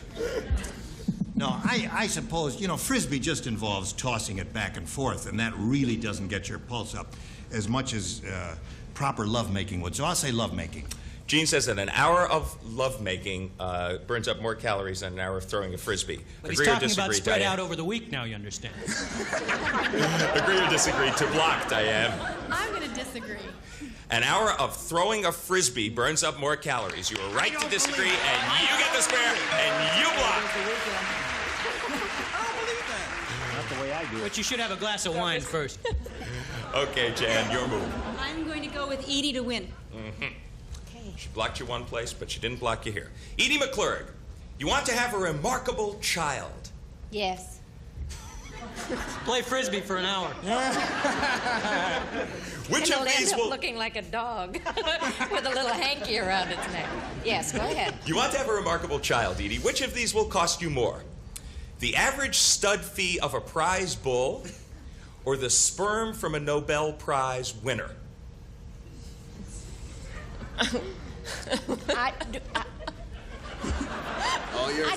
I don't particularly want to have a bovine child. But I, as a matter of fact, looked at one of those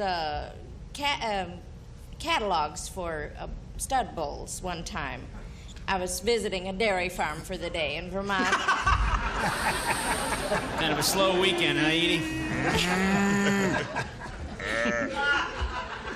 And they never heard of you. And it costs more for a stud bull than a Nobel Prize winner. Jan, Edie says that the average stud fee of a prize bull is higher than the price for the sperm of a Nobel Prize winner. Agree or disagree to win the game? I agree. The average stud fee of a prize bull is higher. You are right to agree, and you win the first game. Wow! $200 for you, Jan. $50 for Diane. We'll be back with another game worth $200 altogether right after these messages. Which will it be, the stud bull or the sperm bank? That earned you $200 so far, and the lead in our game, Jan. You're doing very well, but Diane gets to start the next one. Pick a star. Gene, please. Gene Rayburn. Okay. Mr. T says that in about 5 years he's going to get out of show business and do what he really wants to do. What is it? Well, I've read in one of the gossip magazines that he wants to open a restaurant. And when he's got enough money to build the kind of restaurant he wants and hire the people he wants, he's going to open a restaurant and quit show business. Okay. And give up show business. Yeah, you bet Forever. people won't send the wine back. Diane, Gene says that Mr. T's going to open a restaurant. Agree or disagree? I disagree. He's going to become a minister, he hopes. And you are right to disagree, and you get the square and $25. I wasn't very convincing. Wow. It's just that he's got enough money already to open it. I mean, the restaurant's Jan like... Saichi, pick a star. I'll go with McLean again. McLean, you're at the dinner table with some friends. Is it okay to pick your teeth with a toothpick, or is it a better idea to excuse yourself and do it behind closed doors? Pick your what? I'm sorry, teeth? Your teeth with a toothpick. Teeth with a toothpick. As opposed to what? I know. Just because see, I read a lot, John. I have another life, and I read this too. I think I read it in my dentist's office. It was in Reader's Digest. It was a magazine. Probably, I think it was a 1972 issue. He had some new stuff there. May 1972. It is better to excuse yourself from the table than to sit there and pick your teeth with a toothpick. Not only manner-wise, but for your teeth, because periodontally-wise, you can hurt yourself. Jan, McLean says you should excuse yourself and pick your teeth behind closed doors. Agree or disagree? I agree. You should excuse yourself. Yes, you were right to agree, and you get the square. All right, Diane, pick a celebrity. Martha, please. Martha Smith from Scarecrow and Mrs. King. According to Working Woman magazine, Martha, if you want a raise, should you make a lot of noise about it, or should you just quietly do the best possible job? What's the magazine? Working Woman magazine? Working Woman. I've been getting that for years. Working Woman. Let's see. I think that it's... Yeah, okay, I remember. No, it's better not to make a lot of noise. It's better to just do your very best. Am I doing a good job? Very good job. Diane, she says you should just quietly go about your job. Agree or disagree? I disagree. You should make a lot of noise about it. You're right to disagree. Good playing, you get the square. I agree. Jan. I agree. Pick a star. I'll go with Fred to block. Right. You missed this one. Diane will take the game. A lot of pressure here, huh? Let's play for a Michelob Light. Really put the Fred, your bedroom is freezing. What? Your bedroom is freezing. Which of these will give you... wasn't high enough. You're going to love this, Fred. Which of these will give you more heat? Tossing a Frisbee. Better than that. My bedroom is freezing, which will give me more heat. Right. A 75-watt light bulb or Martha Smith? Yeah, but plugged into what? Put this under your tongue. Which will give me more heat? Mm-hmm. 75-watt bulb. Of course, I have AC and DC current, so it's... well, now wait a minute. Come on, it's... Think about it. We're talking about BTUs per second. You're the scientist around here, Gene. You must know about this. I'm going to say No that... sound effects. I'm going to say a 75-watt bulb. Jan, he says that a 75-watt light bulb will give you more heat than Martha Smith. Because I assume I'm holding it. Agree or disagree to block? 75 I'll agree. Martha Smith would give you more heat. No, you should have disagreed. Your opponent gets the square and wins that game. The fact is, okay, I'll explain it to you. The fact is that a person gives off as much heat as two 75-watt bulbs. Wow. Wow. If not one Especially when she's 150-watt wearing bulb. a red dress. After playing Frisbee.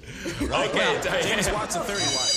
You have won that game, and time is up. That means with $325, once again, our winner is Diane Heidorn. She forged it to the lead just at the last minute. Congratulations. Thank you know where to very go. much. Over there with Gene Rayburn. Get ready for another shot at the big money. And Jan Seidel. We are really sorry we have to say goodbye to you. It was a close game. It was a close game. A lot of kibitzing. But you are leaving here with $225, and you made a great run at it. And our thanks for playing Match Game Hollywood Squares. Thank you. And now, Gene Rayburn. Okay, John, congratulations once again to Diane. The second time up here, she knows what she has to do. We'll do it after we come back with our 9 celebrities. We'll have a go at the big money after this.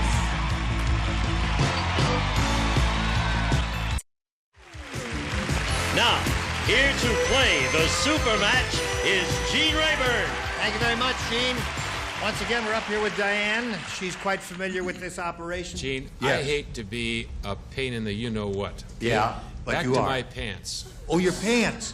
The Oh, stain no, wait a that we got. The the stain first is still part there. of the Hold hour. on just a second. We've got a remedy for that. May I have the remedy, please? Thank you. McLean, do something for me. Step over here, please. Right over here. I'm not kidding. Yeah, come over here. Come over here. Now, wait a minute. Right there in the let's disco see, where can we platforms go? would be good. Where? No, we can't do it there. Step over here, McLean. Walk this way. McLean, walk this way. Look, if I walked that way, I wouldn't be wearing these pants. But I think if they could get it... No. I've got the solution here. No, step over here, McLean. Get down there into that well, and I'll hand you these pants. You slip those off and get these on, but you have to do it quickly because we got to have a go at the big money for her there. Just unzip your fly there and get into these pants. If you don't have a series, can people yell at you like this? No, don't come out that way, McLean. Just jump right into those. That's it. There's one leg.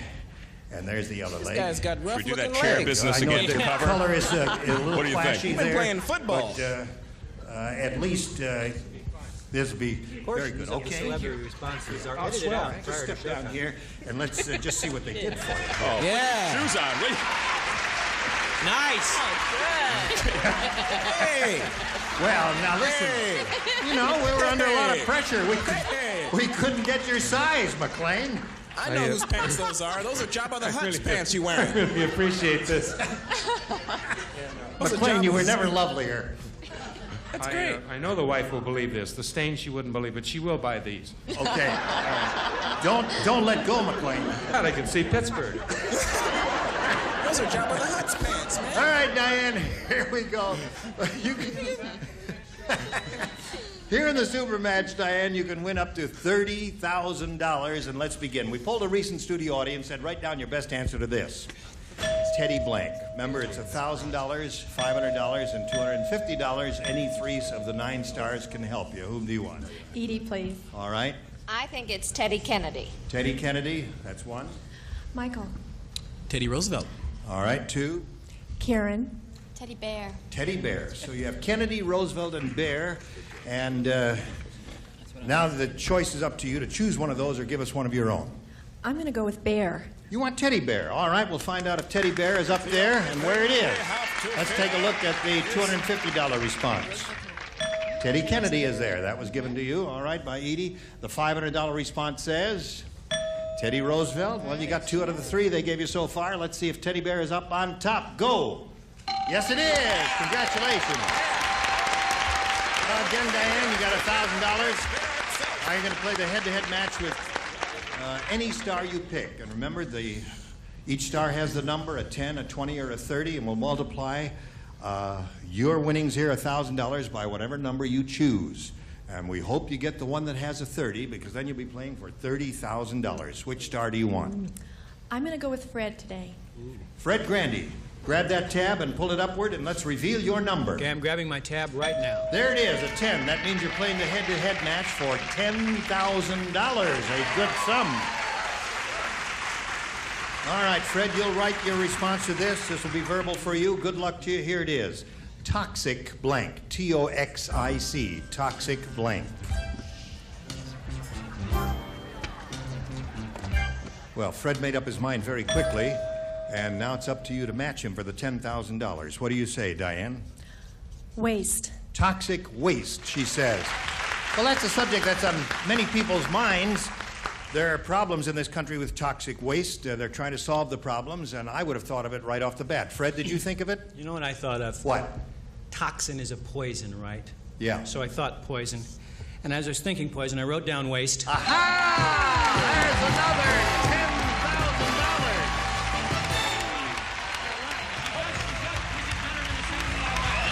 Right. All right.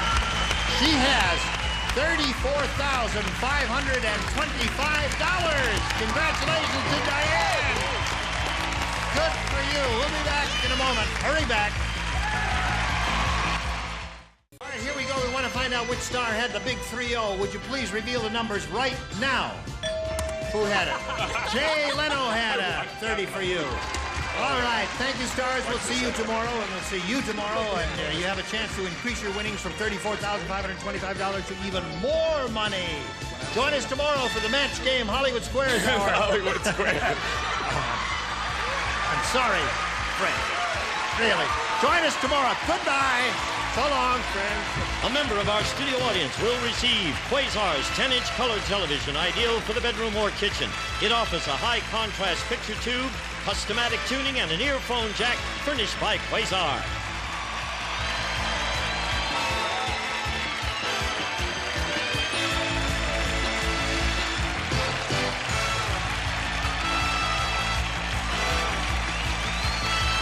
This is Gene Wood speaking for the match game, Hollywood Squares Hour, a Mark Goodson television production.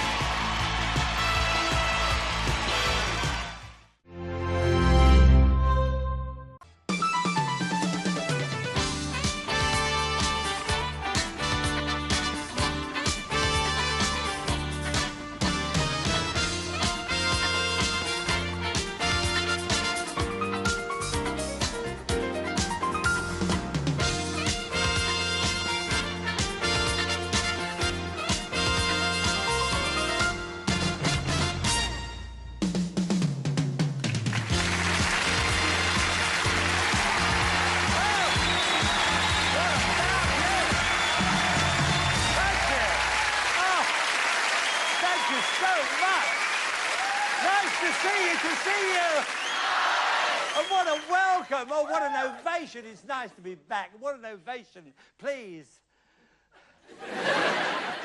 Please stop. In about 10 minutes.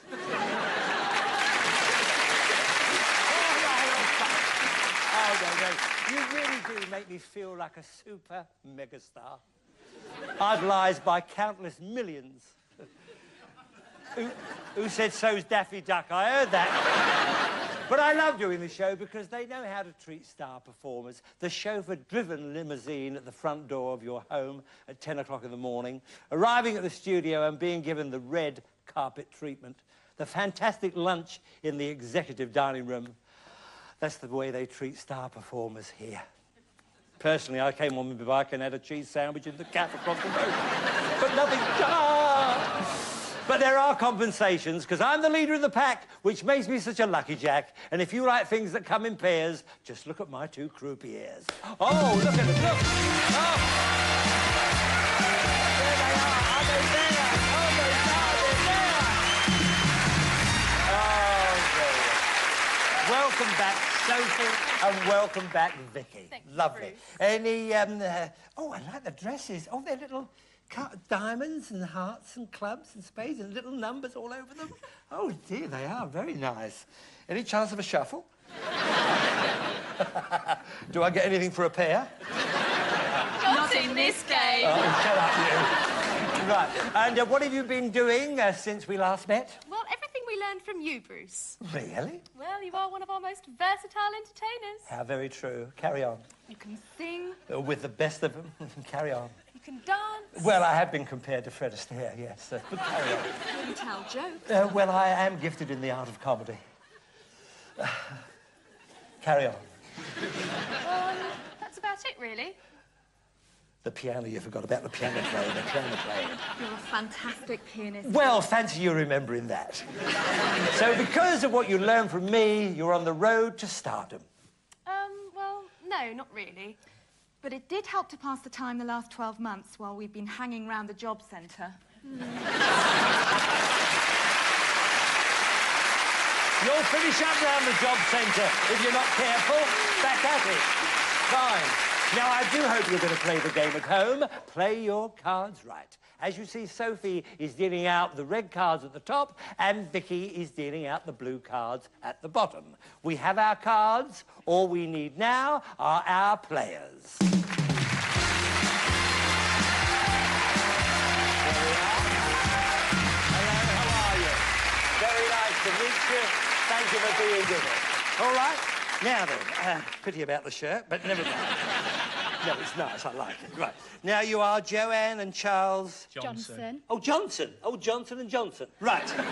Now, what do you do, Joanne? I'm a nursery nurse. A nursery nurse. And what do you do, Charles? I'm a bakery operative. A bakery operative? Yeah. What's that? Well, I slice bread. The names they have for things I don't... Anyway, it's one way to earn a crust. Tell us about the proposal, Joanne.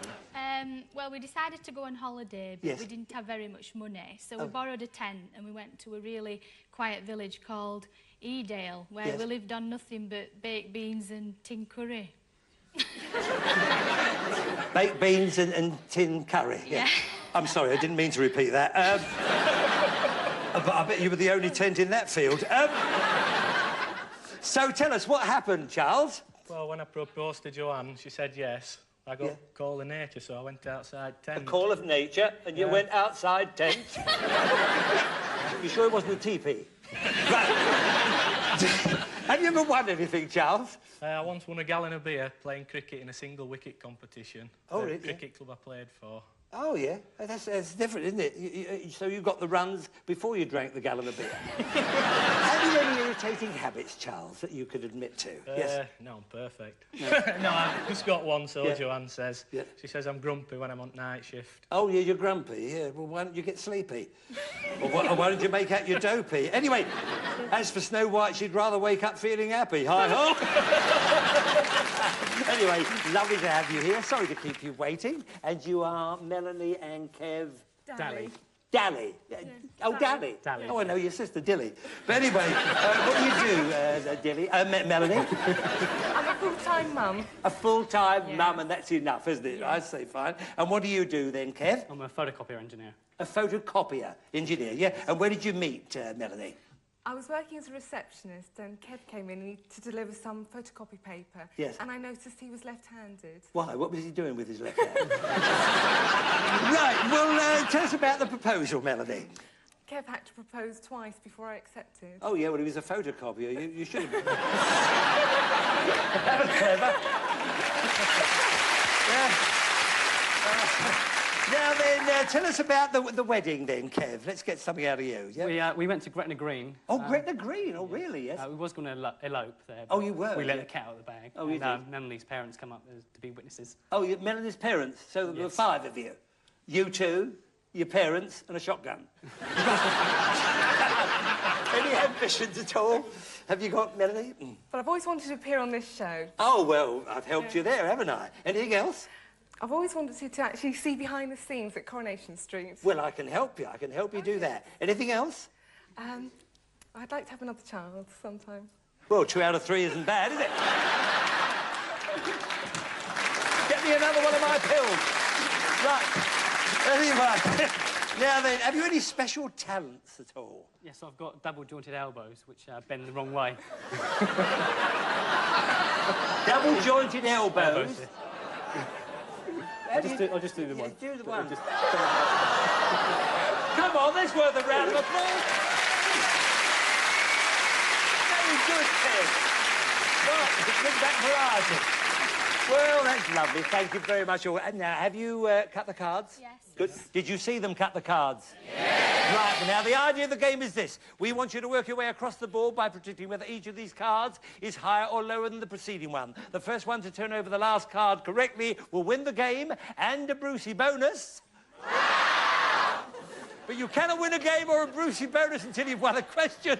All of our questions are based on a poll of 100 people, and our polls are genuine, believe us. You won the toss, Charles and Joanne, so you will start it off, but good luck to all of you. Here we go. We asked 100 single women in their 20s. Could you carry on a conversation with Linford Christie and look him in the eye all the time? No, you'll have to box clever with this one. Right. How many single women in their 20s said yes, they could carry on a conversation with Linford Christie and look him in the eye all the time? Joanne, could you, being a Pisces and very sensitive? Well, he might have nice eyes, but he's sort of got something else as well, hasn't he? Well, that he might sort of look yeah, at? well, we don't want to talk about that, dear. It's just, we've just inferred a little something. What would he be wearing? His running gear. Well, we didn't say that either, but, you know, curiosity. I'm not sure if I could keep a conversation going with him anyway.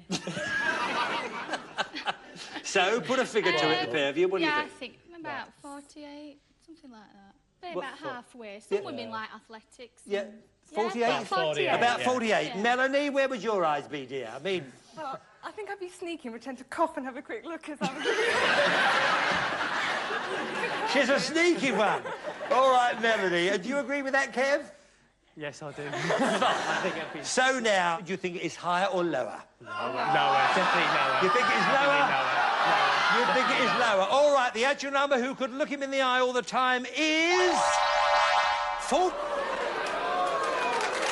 Well... What a way to start! And that is a bonus prize of 1 case of champagne. Wonderful. What a way to start I tell you, that is fantastic. So you're in the driving seat and you on the way all the time. Charles and Joanna, your base card is... Oh, and a good card. What is it? Lower than an ace, you say a 3. Higher than 3, you say a jack. Lower than a jack, you say a 7. Freeze. Yes, well, you're probably wise, because that is a wonderful start. You're away there, but Kevin, Melanie, you answer the next question first. Here we go. We asked 100 psychiatrists. In general, are you better at dealing with other people's problems than you are dealing with your own? How many psychiatrists said yes? In general, they were better at dealing with other people's problems than they were at dealing with their own. Have you got a thought about this? Just a minute. I think they'd be better dealing with other people's problems. Yes. So do every Because day, it's their so- job and because they try to keep their mind off their own problem, maybe. But yes, what- you can't always, analyse your own problems that well. Other people... That's somebody true, else Melanie. will A find good you don't point. have to. So put a figure to that. 64? 65? 66. 64. 64? 64. OK. Have you got views on this, Joanne? I think they're better at sorting other people's, aren't they? Yes. It's like yourself, really, isn't it? Oh, it's Somebody a can job, ask you innit? advice. Damn it, leave me out of this, dear.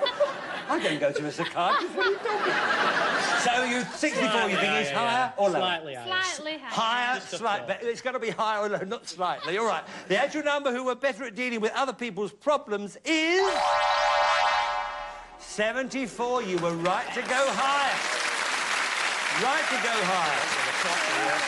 The rest said they wanted their head examined. Right, so you can now change this card.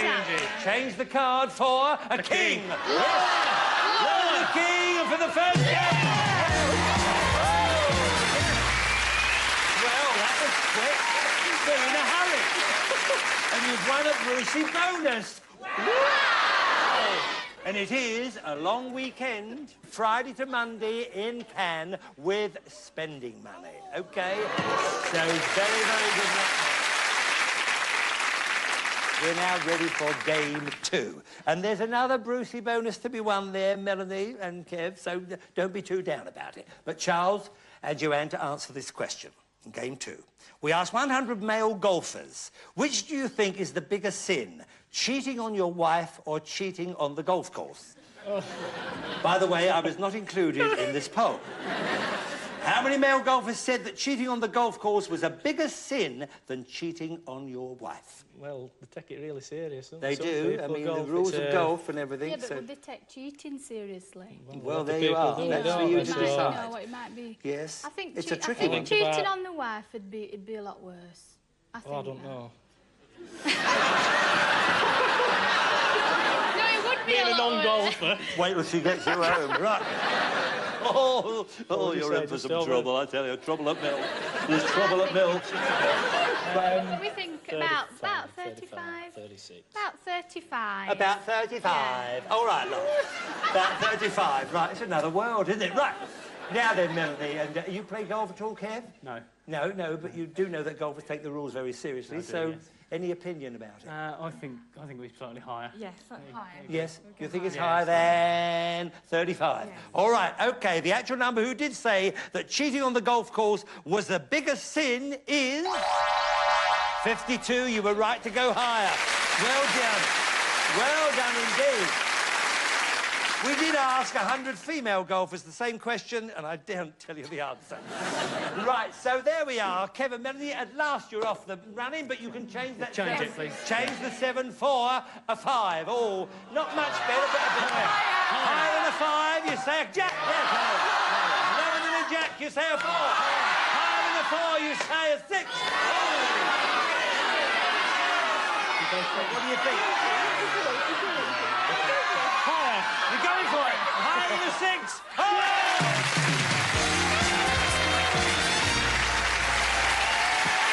Well done.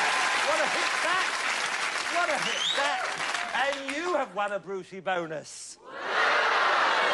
Which is a pair of the world's smallest mobile phones, including connection and free rental for a year. Lovely, lovely, lovely. So it is now a tiebreaker, OK? Hope you're playing your cards right at home. Don't touch the pack. We'll be right back.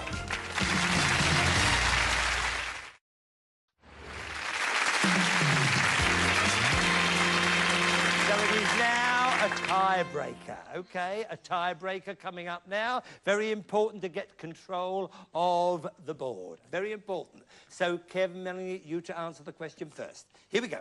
We asked 100 dog owners, in an emergency, would you be prepared to eat a tin of dog food? How many dog owners said yes, in an emergency, they would be prepared to eat a tin of dog food? A lot of dog owners are probably eating dog food anyway. You think so. A lot of dog owners eat dog food anyway? Well, they're trying it, I understand. Well, fine, that's very nice for your view. Well, put a figure on it, because it is a tiebreaker. 59? 59. Come on. 53. 53. 53, OK, 53 it is. Now, have you got views on this? How many would be prepared to eat dog food? Well, I've got a dog. I want to eat it. You wouldn't eat it? Lower. So you think it's lower than 53? Yeah. Lower than 53. The actual number who will be prepared to eat a tin of dog food is 38. You were right to go lower. Very right to go lower. Right. Yeah. The rest said, sorry, chum. Right. Now then, you can laugh, girls. I love it when you laugh. Right. OK, so it was lower. You're in the driving seat. It is a tiebreaker. You can change the card if you want to. Higher. You're going to keep it? Oh, wait, just a minute. Going higher. What? No. Five's not a bad card. Yeah, we'll go higher. You're going to keep the card and go higher than the 5? A 2! That was a big mistake. A big mistake.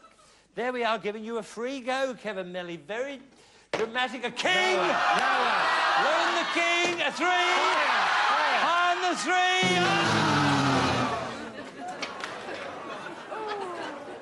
I don't believe that.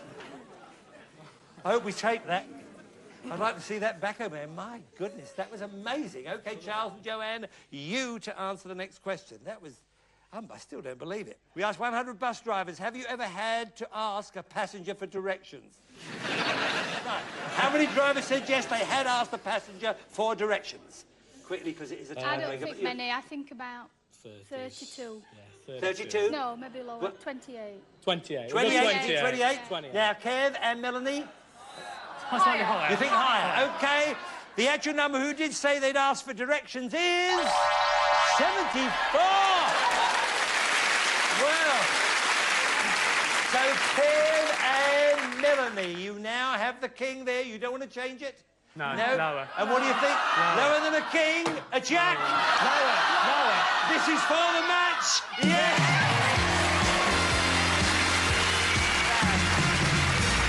Very bad luck. Come round here. Oh, dear. Well done, you guys.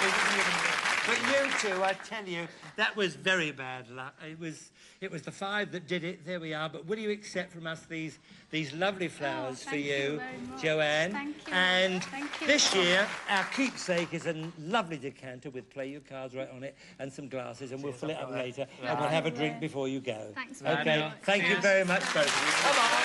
Oh dear. There we are. But they have won, of course. Don't forget, they did win a long weekend, Friday to Monday, in Cannes with spending money and also a case of champagne. So you did all right, OK? Thank you again. Come back here. Come right in, please. No, come on. You can come round here. No, you stay there, you. I want a cuddle. Right. Now, you've earned the chance to play with our cash cards. You could win thousands of pounds plus this magnificent car.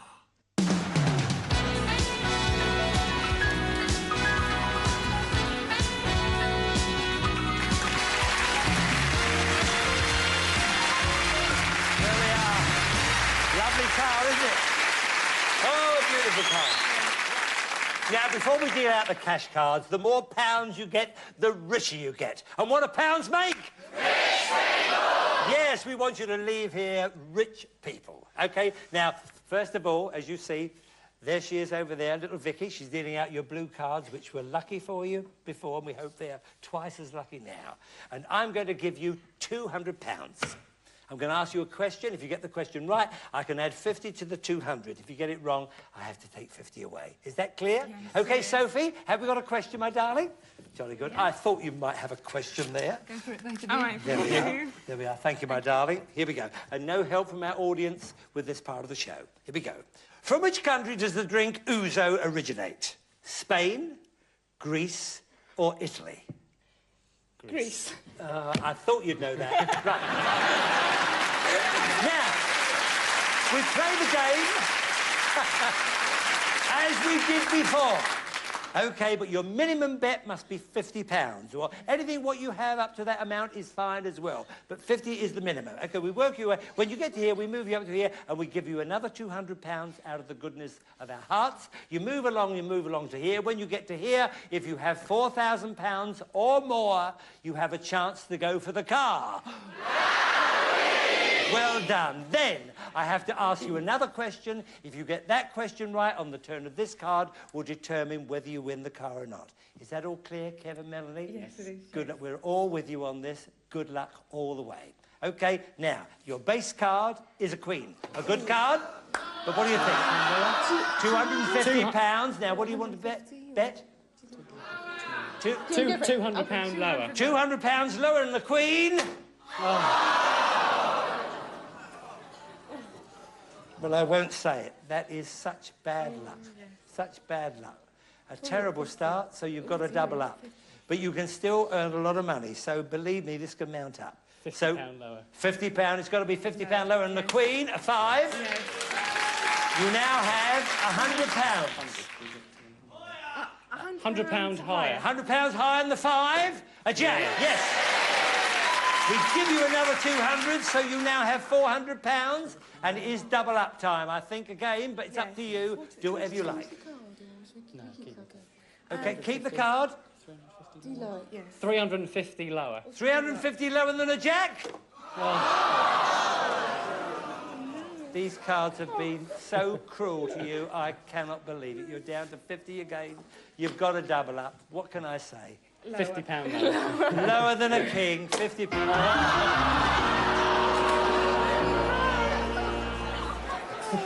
That's it. That's it. Come here. Come here. Come on.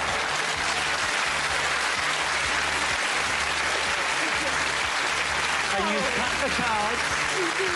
Believe me, before that last game, they cut the cards how many times? There must have been 10 times. You cut the cards and you got them all right, you thought. But we're so disappointed for you. But, you know, you do have the pair of world's smallest mobile phones to phone up and cry to each other on, including the connection and the free rental for a year. And, of course, you do have your cards right, decanter and glasses. We'd like to give you that out of my own personal pocket, which adds up to the grand total of £700, but it isn't what we wanted for you, and you were so unlucky. I think they were the unluckiest cards we've ever had. I do really think so. But it's not too late. Could still be a big night. If you play your cards right, good night, and we'll see you next week, and we hope we're lucky.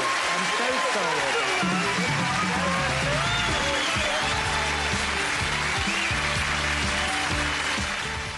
You don't get anything for a pair, not in this game, although sometimes you do. Stay and play right here on Challenge for more Play Your Cards Right next. And weekdays at 11, come on down and join King of the Jungle, Joe P, for The Price is Right. Oh, the joy of game shows!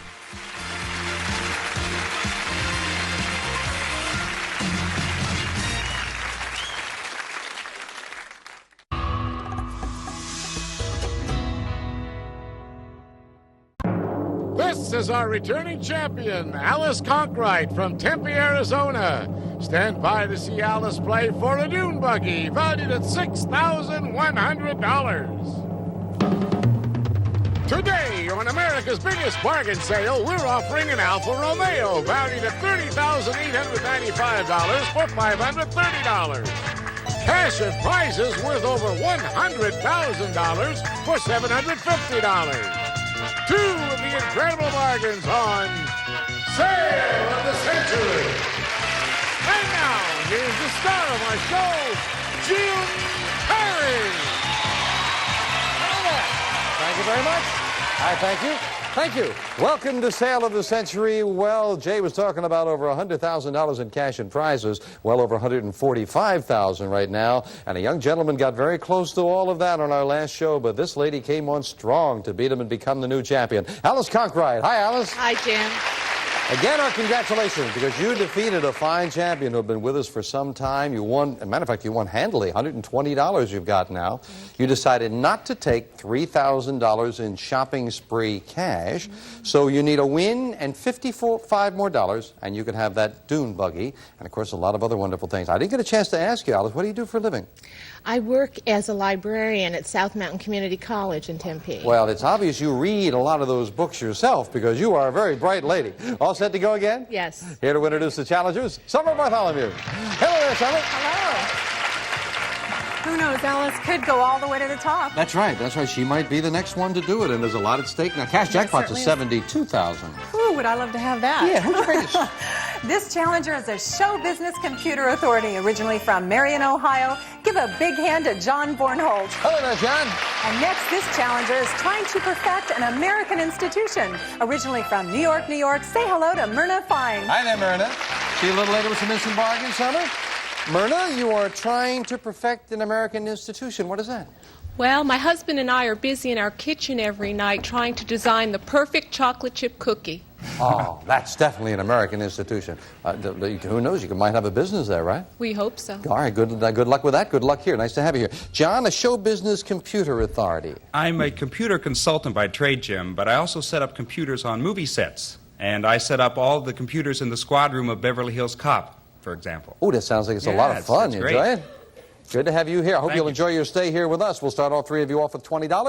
Player with the most money at the end of the show is the champion, and this question gets you going.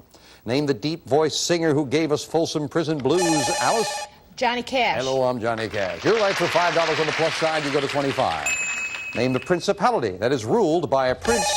Myrna? Monaco. Named Renier III. Monaco is right.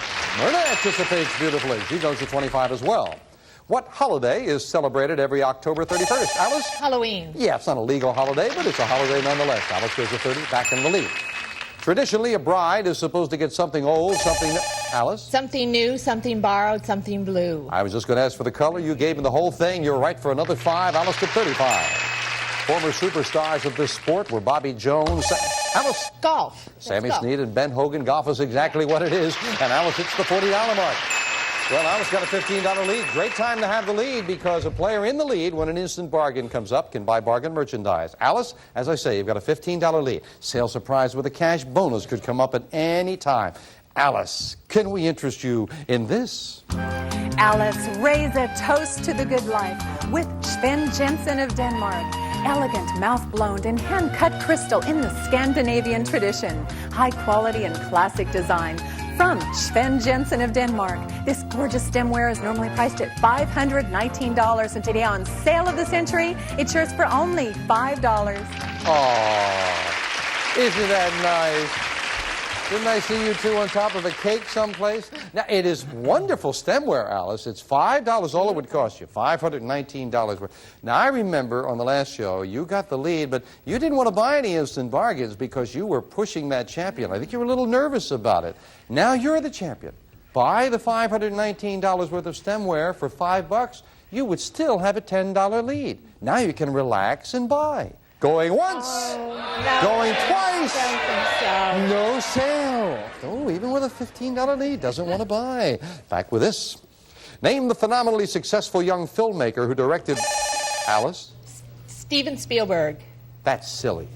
Raiders of the Lost Ark, I was going to say, and she's right. Steven Spielberg it is. Alice goes to 45. Great anticipation. In what state can you visit the majestic home of the redwood sequoia? Alice? California. Sequoia National Park, California it is. And Alice hits the $50 mark, $25. Myrna and John got to get going. She is very quick. What great war was the setting for Ernest Hemingway's immortal tale, Alice? World War I. Of course she's right. A farewell to arms, I was going to say. World War I it is. Time now for the Fame Game. The players playing for a pick of the Fame Game board. Rather long question. Buzz in when you know the identity of a famous person. I am a comedian, born in Brooklyn about 1935 with the last name Malinsky. I started in show business in 1960. I claim that as a child I was so fat I was my own buddy at camp. John. Joan Rivers. Joan Rivers said that. You're right. John. You've got the control and a pick of the board. 9 numbers up there. You'll get what is behind whichever number you pick. I say 5.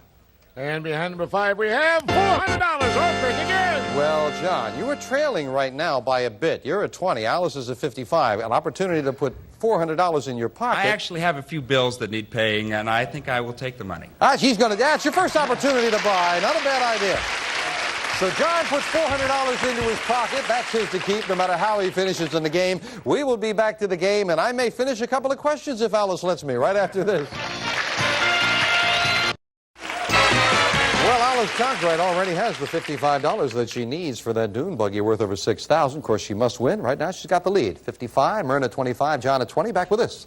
In the mid-'60s, New York's Idlewild Airport changed its name. Myrna. To JFK. That's what they did. John F. Kennedy, JFK Airport. You're right. For another 5. According to the great song from Music Man, there were bells, Alice? There were bells, but I never heard them ringing. Till there was who. You is what we wanted. And Alice takes a backward step. First time in a while, she loses $5 for the incorrect answer. What was Dwight D. Eisenhower's unusual... Mrs. Dwight D. Alice? Mamie. Mamie, yes indeed. All I had to do was get the misses in there, and Alice knew what we were talking about. You got the 5 right back.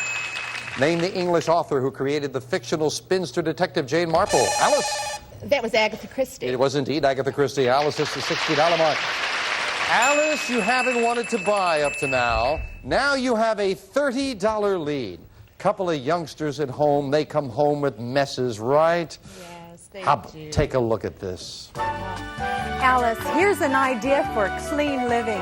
Frigidaire's top-of-the-line laundry pair. The washer has a big 18-pound capacity, variable washer, water miser control, and a new Halo spray fill system. The dryer includes an extra wide door opening and 4 temperature settings from Frigidaire Appliances.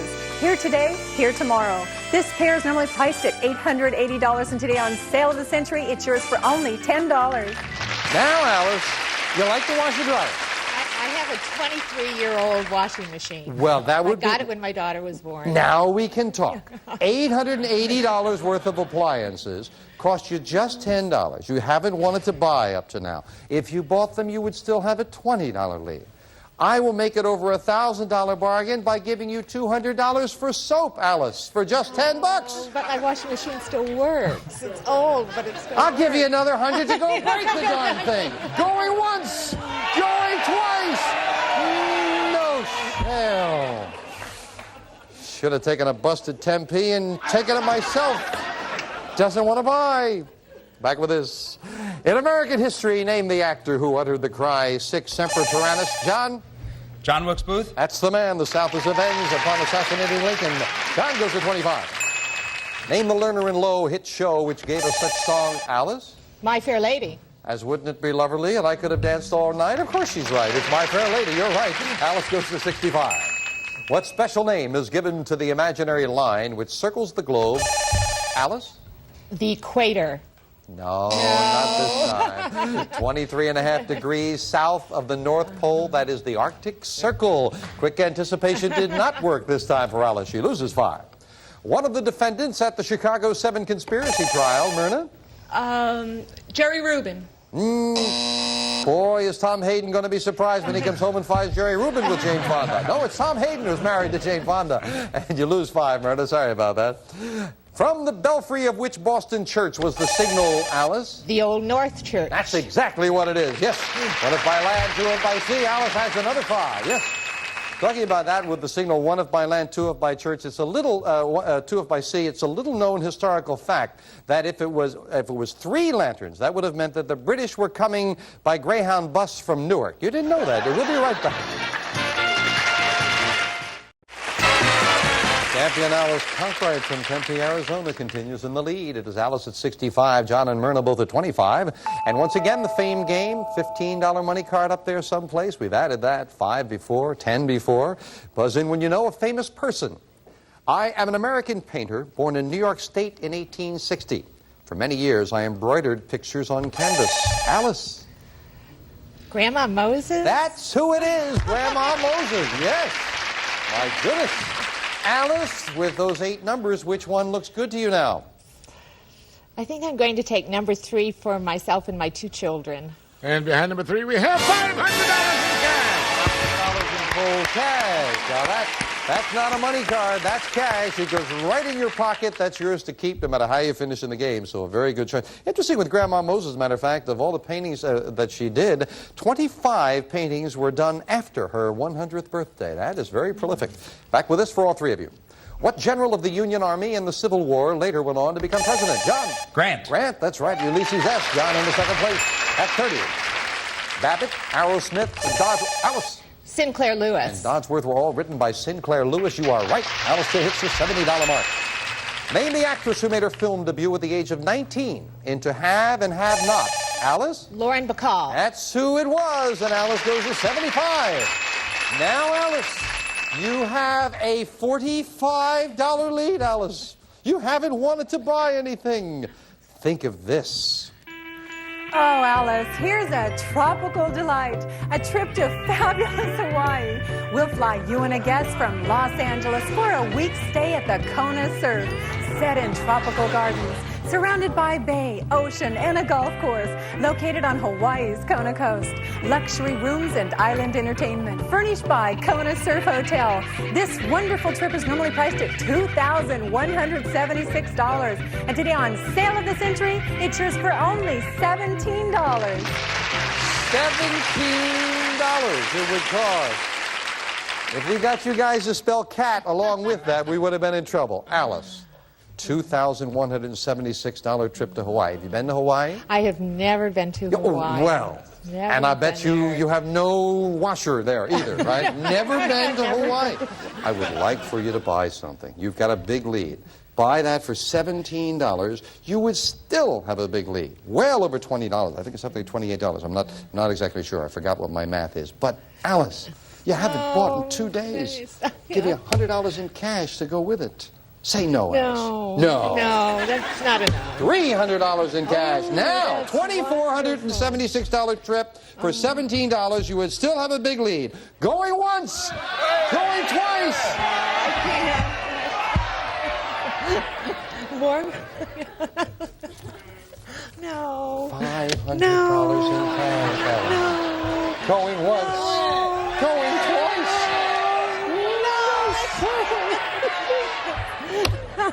Everyone's talking to me.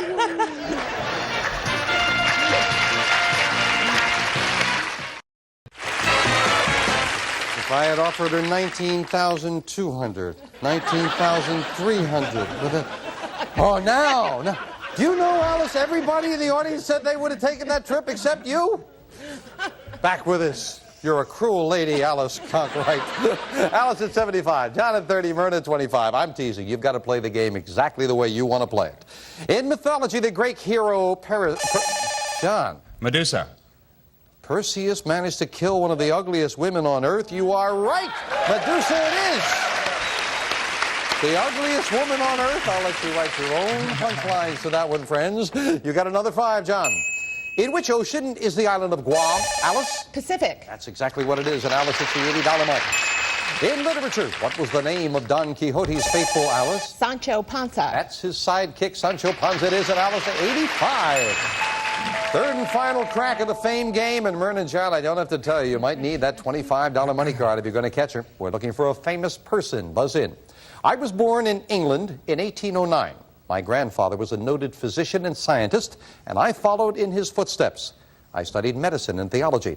And from 1831 till 1836, I served as a naturalist aboard the HMS Alice? Charles Darwin. The HMS Beagle, you are right. It is Charles Darwin. And Alice again gets that pick of the board. Jim, I will take number 1. And behind number 1, we have cutlery. Cutco's complete 18-piece cutlery set featuring patented wedge lock handles, exclusive double D grind cutting edge. Quality American craftsmanship furnished by Alka's Cutlery. That's very luxurious cutlery, as a matter of fact. That is $535 worth of cutlery, perfect for cutting pineapples in Hawaii, Alice. Where were those big money cards? Following the number 9, the number 6, and the number 4. Well, we finish up the game with a speed round now. May I have 60 seconds on the clock, please? It is Catch Alice time. Alice is at 85, John at 35, Myrna at 25. Good luck as we start the speed round now. What creature is the largest member of the cat family? John. Tiger. Right. Who replaced Pete Best as the drummer? Alice. Ringo Starr. Right. What do you race at a regatta? Alice. Boat, sailor. Right. What state is represented by the postal abbreviation WA? Alice. Washington. Right. According to the adage, what's the spice of life? Alice. Variety. Right. Name the European country whose national dance is the Highland Fling. John. Scotland. Right. We call them astronauts. What are they called, Alice? Cosmonauts. Right. Name the capital of the state of Tennessee. Alice. Nashville. What? Nashville. Sorry, I didn't hear. Yes. The Sino-Japanese wars were between, Alice? That's between China and Japan. Right. Varieties of this creature include the gray, the blue, and the humpback. Alice? Whale. Right. Who was Secretary of State under Presidents Nixon and Ford? John? Dulles. Wrong. During World War II, what general made the promise, I shall return? Alice? MacArthur. Right. Name the French author who wrote The Three Musketeers. Alice? Alexander Dumas. Right. What name of time is up, and with a big win, Alice Conkright, again the champion. Congratulations. Back to the champion in just a moment. Secretary of State under Nixon and Ford was Henry Kissinger. They answered correctly. I didn't get a chance to say Russia, but they indeed are cosmonauts. And Pete Best replaced Ringo Starr as a drummer, of course, with the Beatles. You didn't get a chance to finish it. Well, we've got to say goodbye to Myrna and John. And Myrna, I hope you had a good time. Oh, yes. We have the cash in front of you. Thank you so much for joining us. John, I'm delighted you got in there once with her and got that cash up there. So you've got $440 in cash, and I thank you so much for joining us. Thank you, Jim. But Alice Cartwright, she's going back shopping again. The champion, come on up here. Well done. Alice, again, you just put it away in the speed round. Congratulations. Thank you very much. Adding another $135 to your previous total. Already a two-day total of $255. Very easily, you have enough to afford this. The dune buggy, which you've already seen, but you are just $5 away. You did so well. You're just $5 away with another win from this. Lend an ear to luxury and to these beautiful earrings. The elegance of 18-karat gold inset with sparkling diamonds. Yours with a gift certificate from Jewels by Edouard of Beverly Hills. These elegant earrings normally priced at $7,500. Yours on sale of the century for only $260. So you are already at $255, so you're just $5 away from those earrings. So I don't think I have to tell you that on our next show, it is very possible that you could have a choice, because you are only $85 away from this. Become the captain of your own ship with this beautiful speedboat. A sleek family runabout that's great for skiing or for relaxing cruises on the water, with lay-down seats for optimum sunning. Furnished by Ken's Boat Center. This speedboat normally priced at $11,820. Yours on sale of the century for only $340. Just $340 will get you that beautiful boat. You're already at $255. So as I say, you could possibly have a choice on the next show.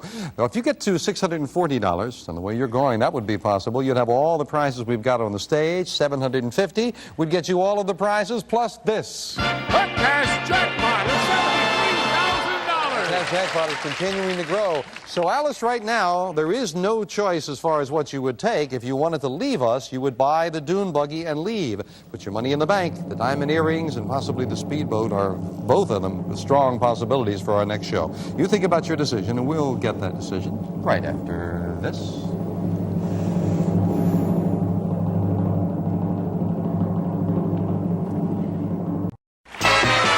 Back with a very bright champion, Alice Cartwright. You've got $255, so very easily you can take that dune buggy and leave us with everything else you've bought along the way, except the trip to Hawaii you didn't buy, but I want to talk to you about that, Alice.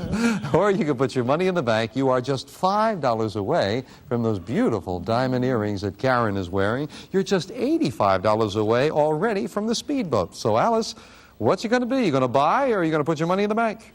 Jim, I think I'll hold out for the earrings. I thought she was going to come back, so we'll put $255 in the bank. We'll have another $1,000 for the cash jackpot. $74,000 in that jackpot, and two new challenges to go against a tough champion next time on Sale of the Century. Bye for now.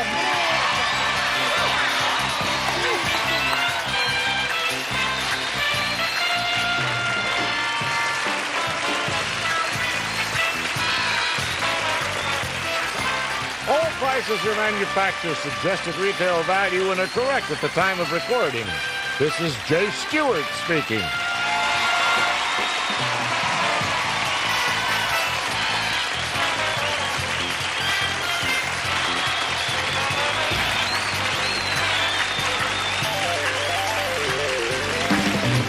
Sale of the Century is a Red Strandy production.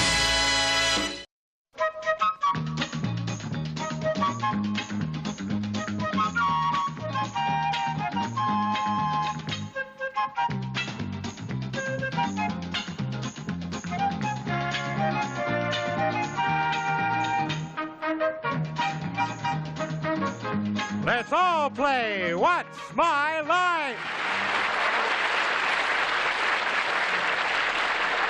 Good den, everyone. Good den, good den. Arlene, would it be giving anything away to tell us who did kill Santa Claus? It would be giving everything away, and nobody ever knows till the curtain comes down at the end of the play. Then I wouldn't ask. In order to find out, you have to go. Yeah. Right. Hello, everybody. Hi, Larry. And right now, would our first challenger enter and sign in, please?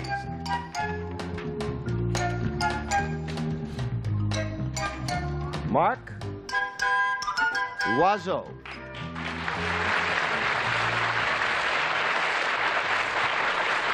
Where are you from? From Towson, Maryland. Okay, Mark Loiseau panel performs a service. And we will now show the audience what his line is.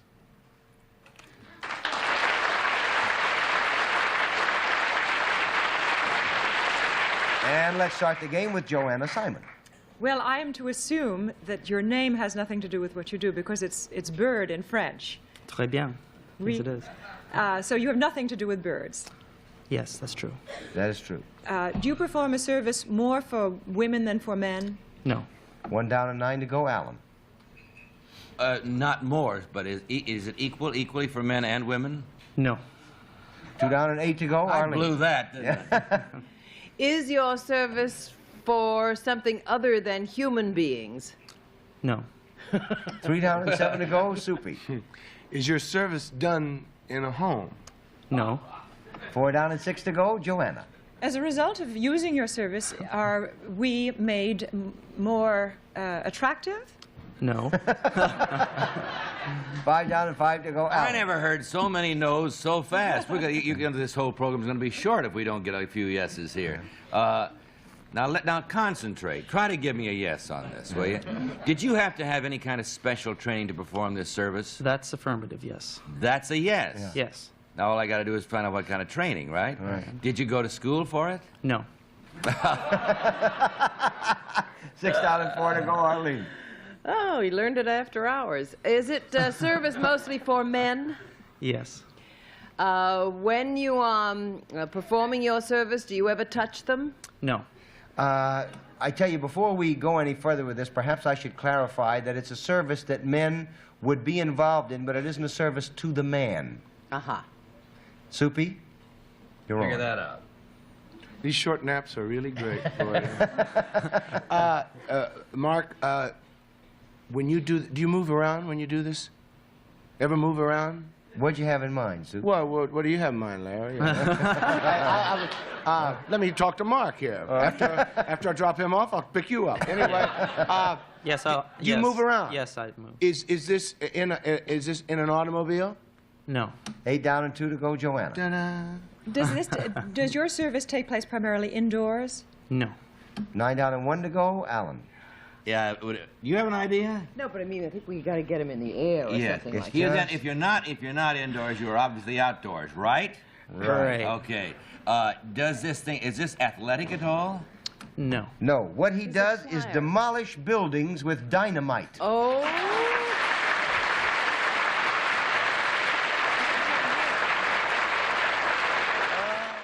Mark Loiseau is the dynamite blaster for Controlled Demolition, Inc., and at the age of 19, he was the nation's youngest licensed blaster. How does a fellow, when he's 19 years old, know that he wants to be a blaster? Well, I knew when I was about 12. It's a family business, started about 23 years ago, and I started then, and then I was asked to run the company when my father was in an accident when I was 19, and then after that it just followed. Now, this may sound like a silly question, but I don't mean it to be silly. Do you consider dynamite dangerous? I consider driving in New York dangerous. No, not at all. It's really a tool, just like anything else. A lot of people have innate fears about it, but it's a tool. If used properly, it's very beneficial. Now, what kind of things do you demolish? We like to concentrate on things that are supposed to come down legally, like buildings, bridges, chimneys, anything that involves a precision application of explosives. Okay, Mark has brought along some amazing film of buildings that they've demolished, and let's watch it while he explains. Lloyd, could we run the film now? What is this now? This is Pruitt-Igoe in St. Louis. It was a HUD project where they tried to clear up all the slums, and they built these apartments. They didn't work. They had to come down, and they assumed that we could do it faster and safer than anyone else. This is one of 3 buildings we demolished on the site. Oh. To take this down conventionally with a crane or by manual methods would take something in excess of say, 5 months. We can do it in 8 seconds. Good heavens. Who cleaned it up? Somebody who had a lot more patience than I do. What is this? This is the Traymore Hotel in Atlantic City. Watch this. Oh, look at that. It's 23 stories. We took down the center first, and then the 2 sections were taken down later because they had greater exposure. Can you control where the building's going to fall? My insurers hope so, yes. How much dynamite was used in that? In the Traymore, around 250 pounds. This, again, is also in St. Louis. It's 14 stories. And again, look at that. this was just the center of the building we took down. We had to leave the 2 ends for refurbishing. They cave right in on themselves, don't they? It's an implosion rather than explosion. This is in Milwaukee. This is part of a brewery that came down. It sure did. Just a little bit. Right. Hiccups. You know, movies must use these for all the time for... We just sold some footage to a firm. Look at that. That's amazing. This is in Boston, a 17-story condominium. We just sold some footage to a Hollywood firm. Look at this. This is the Henry Grady Hotel in Atlanta, Georgia. It was 12 inches from a building that had to stay. Oh, boy, imagine that. And it did. And there it is. That's what's left of a 14-story building. Fantastic. Interesting.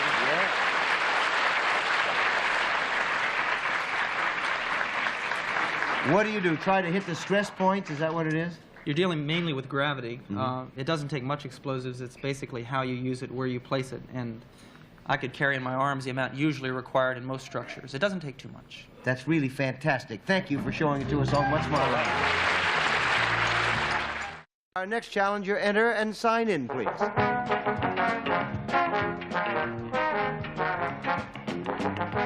Frida Goldberg.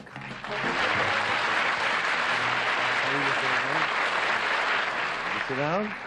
Where are you from, Ms. Goldberg? Hartford, Connecticut. Okay, panel. Frida Goldberg deals with a food product. We will now show the audience what that product is.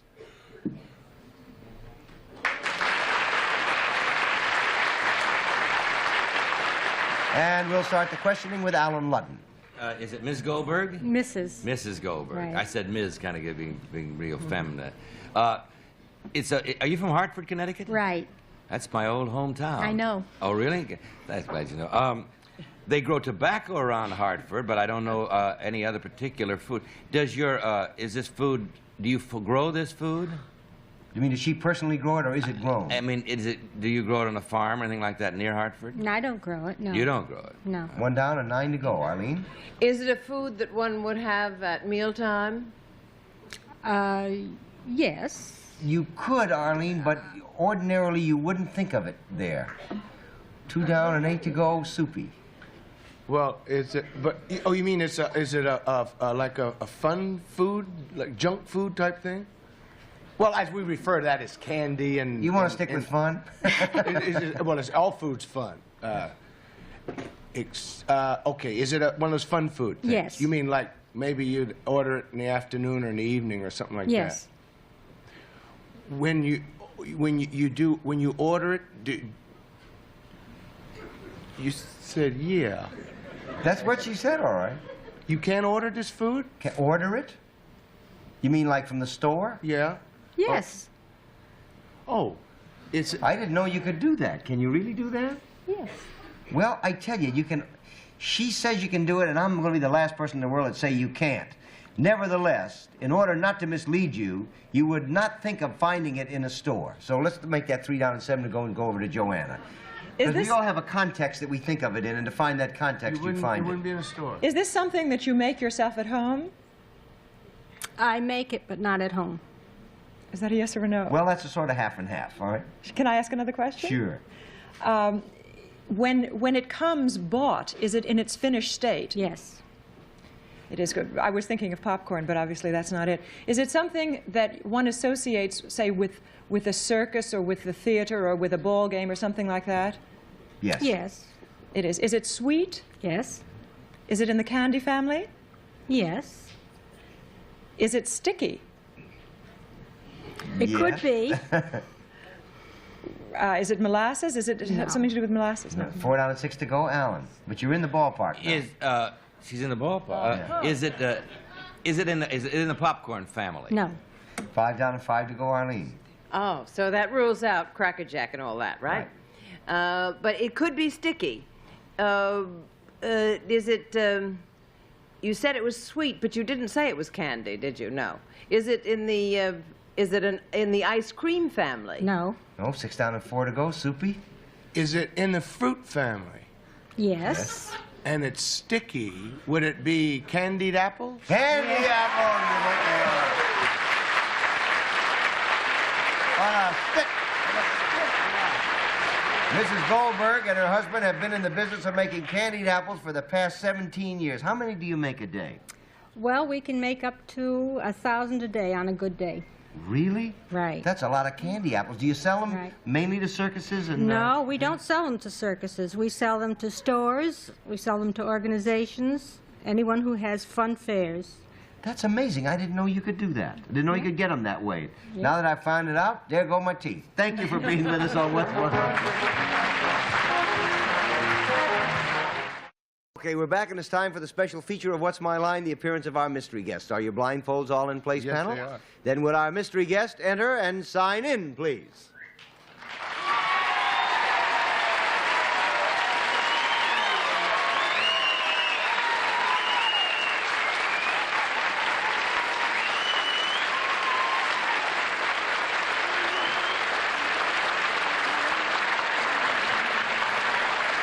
Okay, panel, you have roughly 2 minutes to discover the identity of our mystery guest, and we'll start with Soupy Sales. Well, that's a marvelous ovation, mystery guest. Is that because we'd find your name in the entertainment pages of the paper?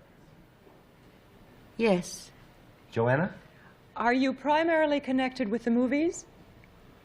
No. Alan? Oh, that kind of greeting would imply to me that you're in television. Are you in television? Yes. Arlene? Do you appear on a regular series, either at the present time or syndicated? Yes. Soupy? Would you be starring in a show on Broadway at the moment? No. Joanna? Is your series a comedy series? You mean Yes. situation comedy series? Yes, right. No. Alan? Oh, that's a dramatic series, huh? Is it an adventure series? Quite.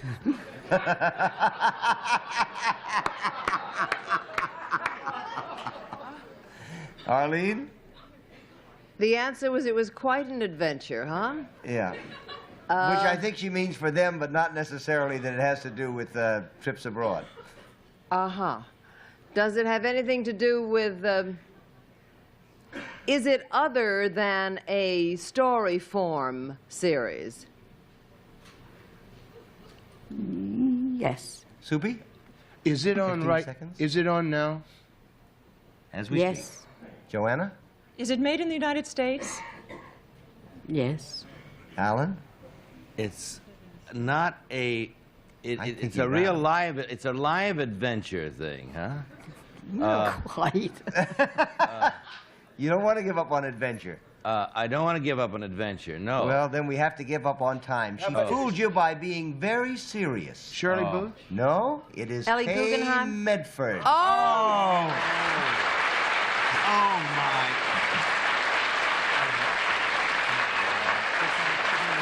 I've known that lady.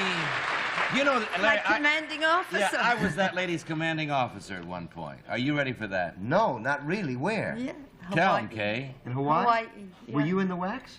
Or the Navy? A cat, a civilian actress technician. And Amy Watts is on your show. I got a little note from her. She was my roommate over there. Yeah. That's she- amazing.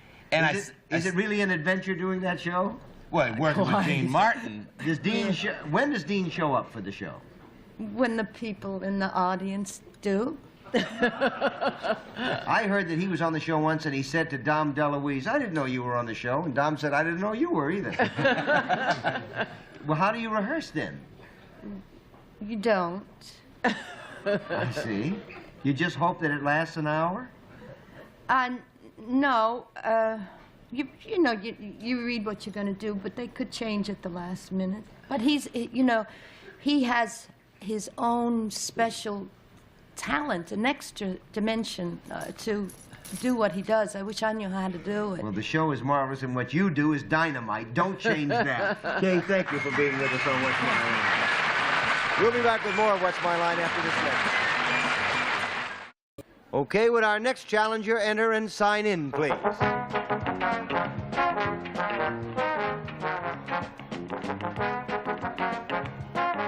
Gerhard Kolitz.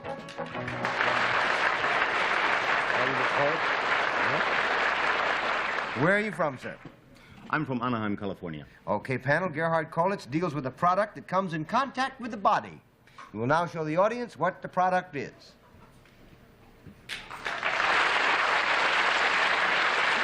And we will start the questioning with Arlene Francis.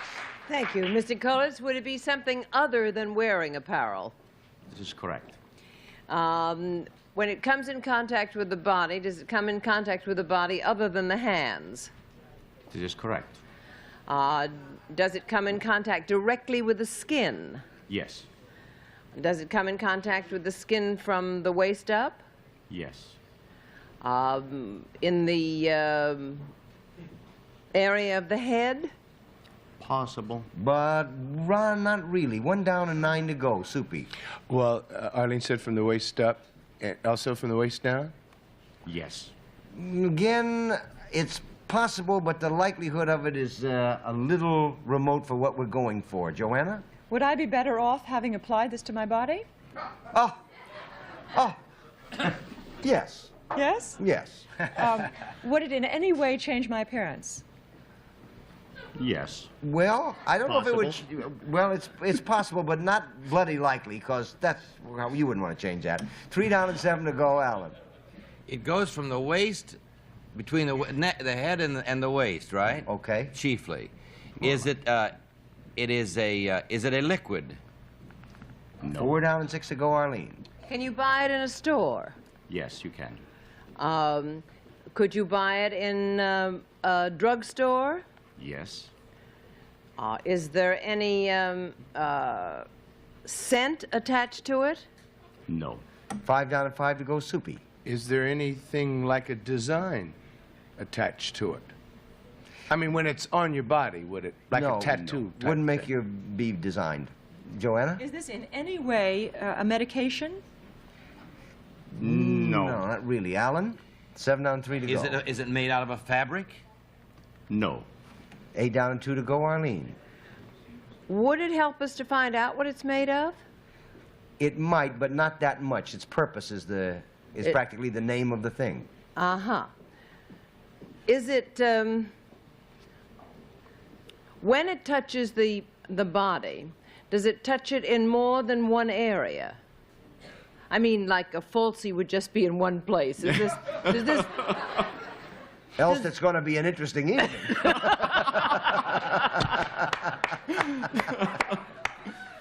Does it touch more than one area of the body when it is used? Yes. Does it go around the body from the waist up? It could, but it doesn't. 9 down and 1 to go, Soupy. Could we have a little conference? Well, you got about 10 seconds for it. Fabric. No, it's not. It's something to wear that doesn't. Maybe it's not wearing apparel. Can you see it? It's liquid, isn't it? No, It's not it's not liquid. Okay, time's up. You got a guess? A hook or an eye or a I'll tell you this. I'm holding it in my hand right now. You got a guess? Stand up. Cummerbund. Nope, but It's a close. button. That would be a cummerbund. This is a back scrub. Oh!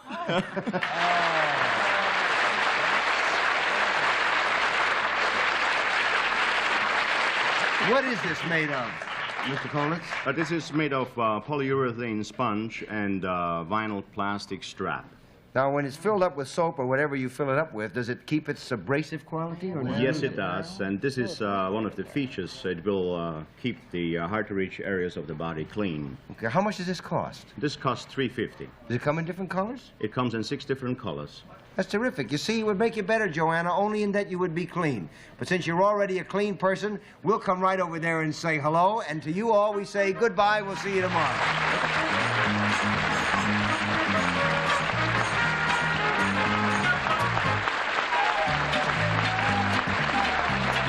This is Chet Gould speaking for What's My Line, a Mark Goodson, Bill Todman production.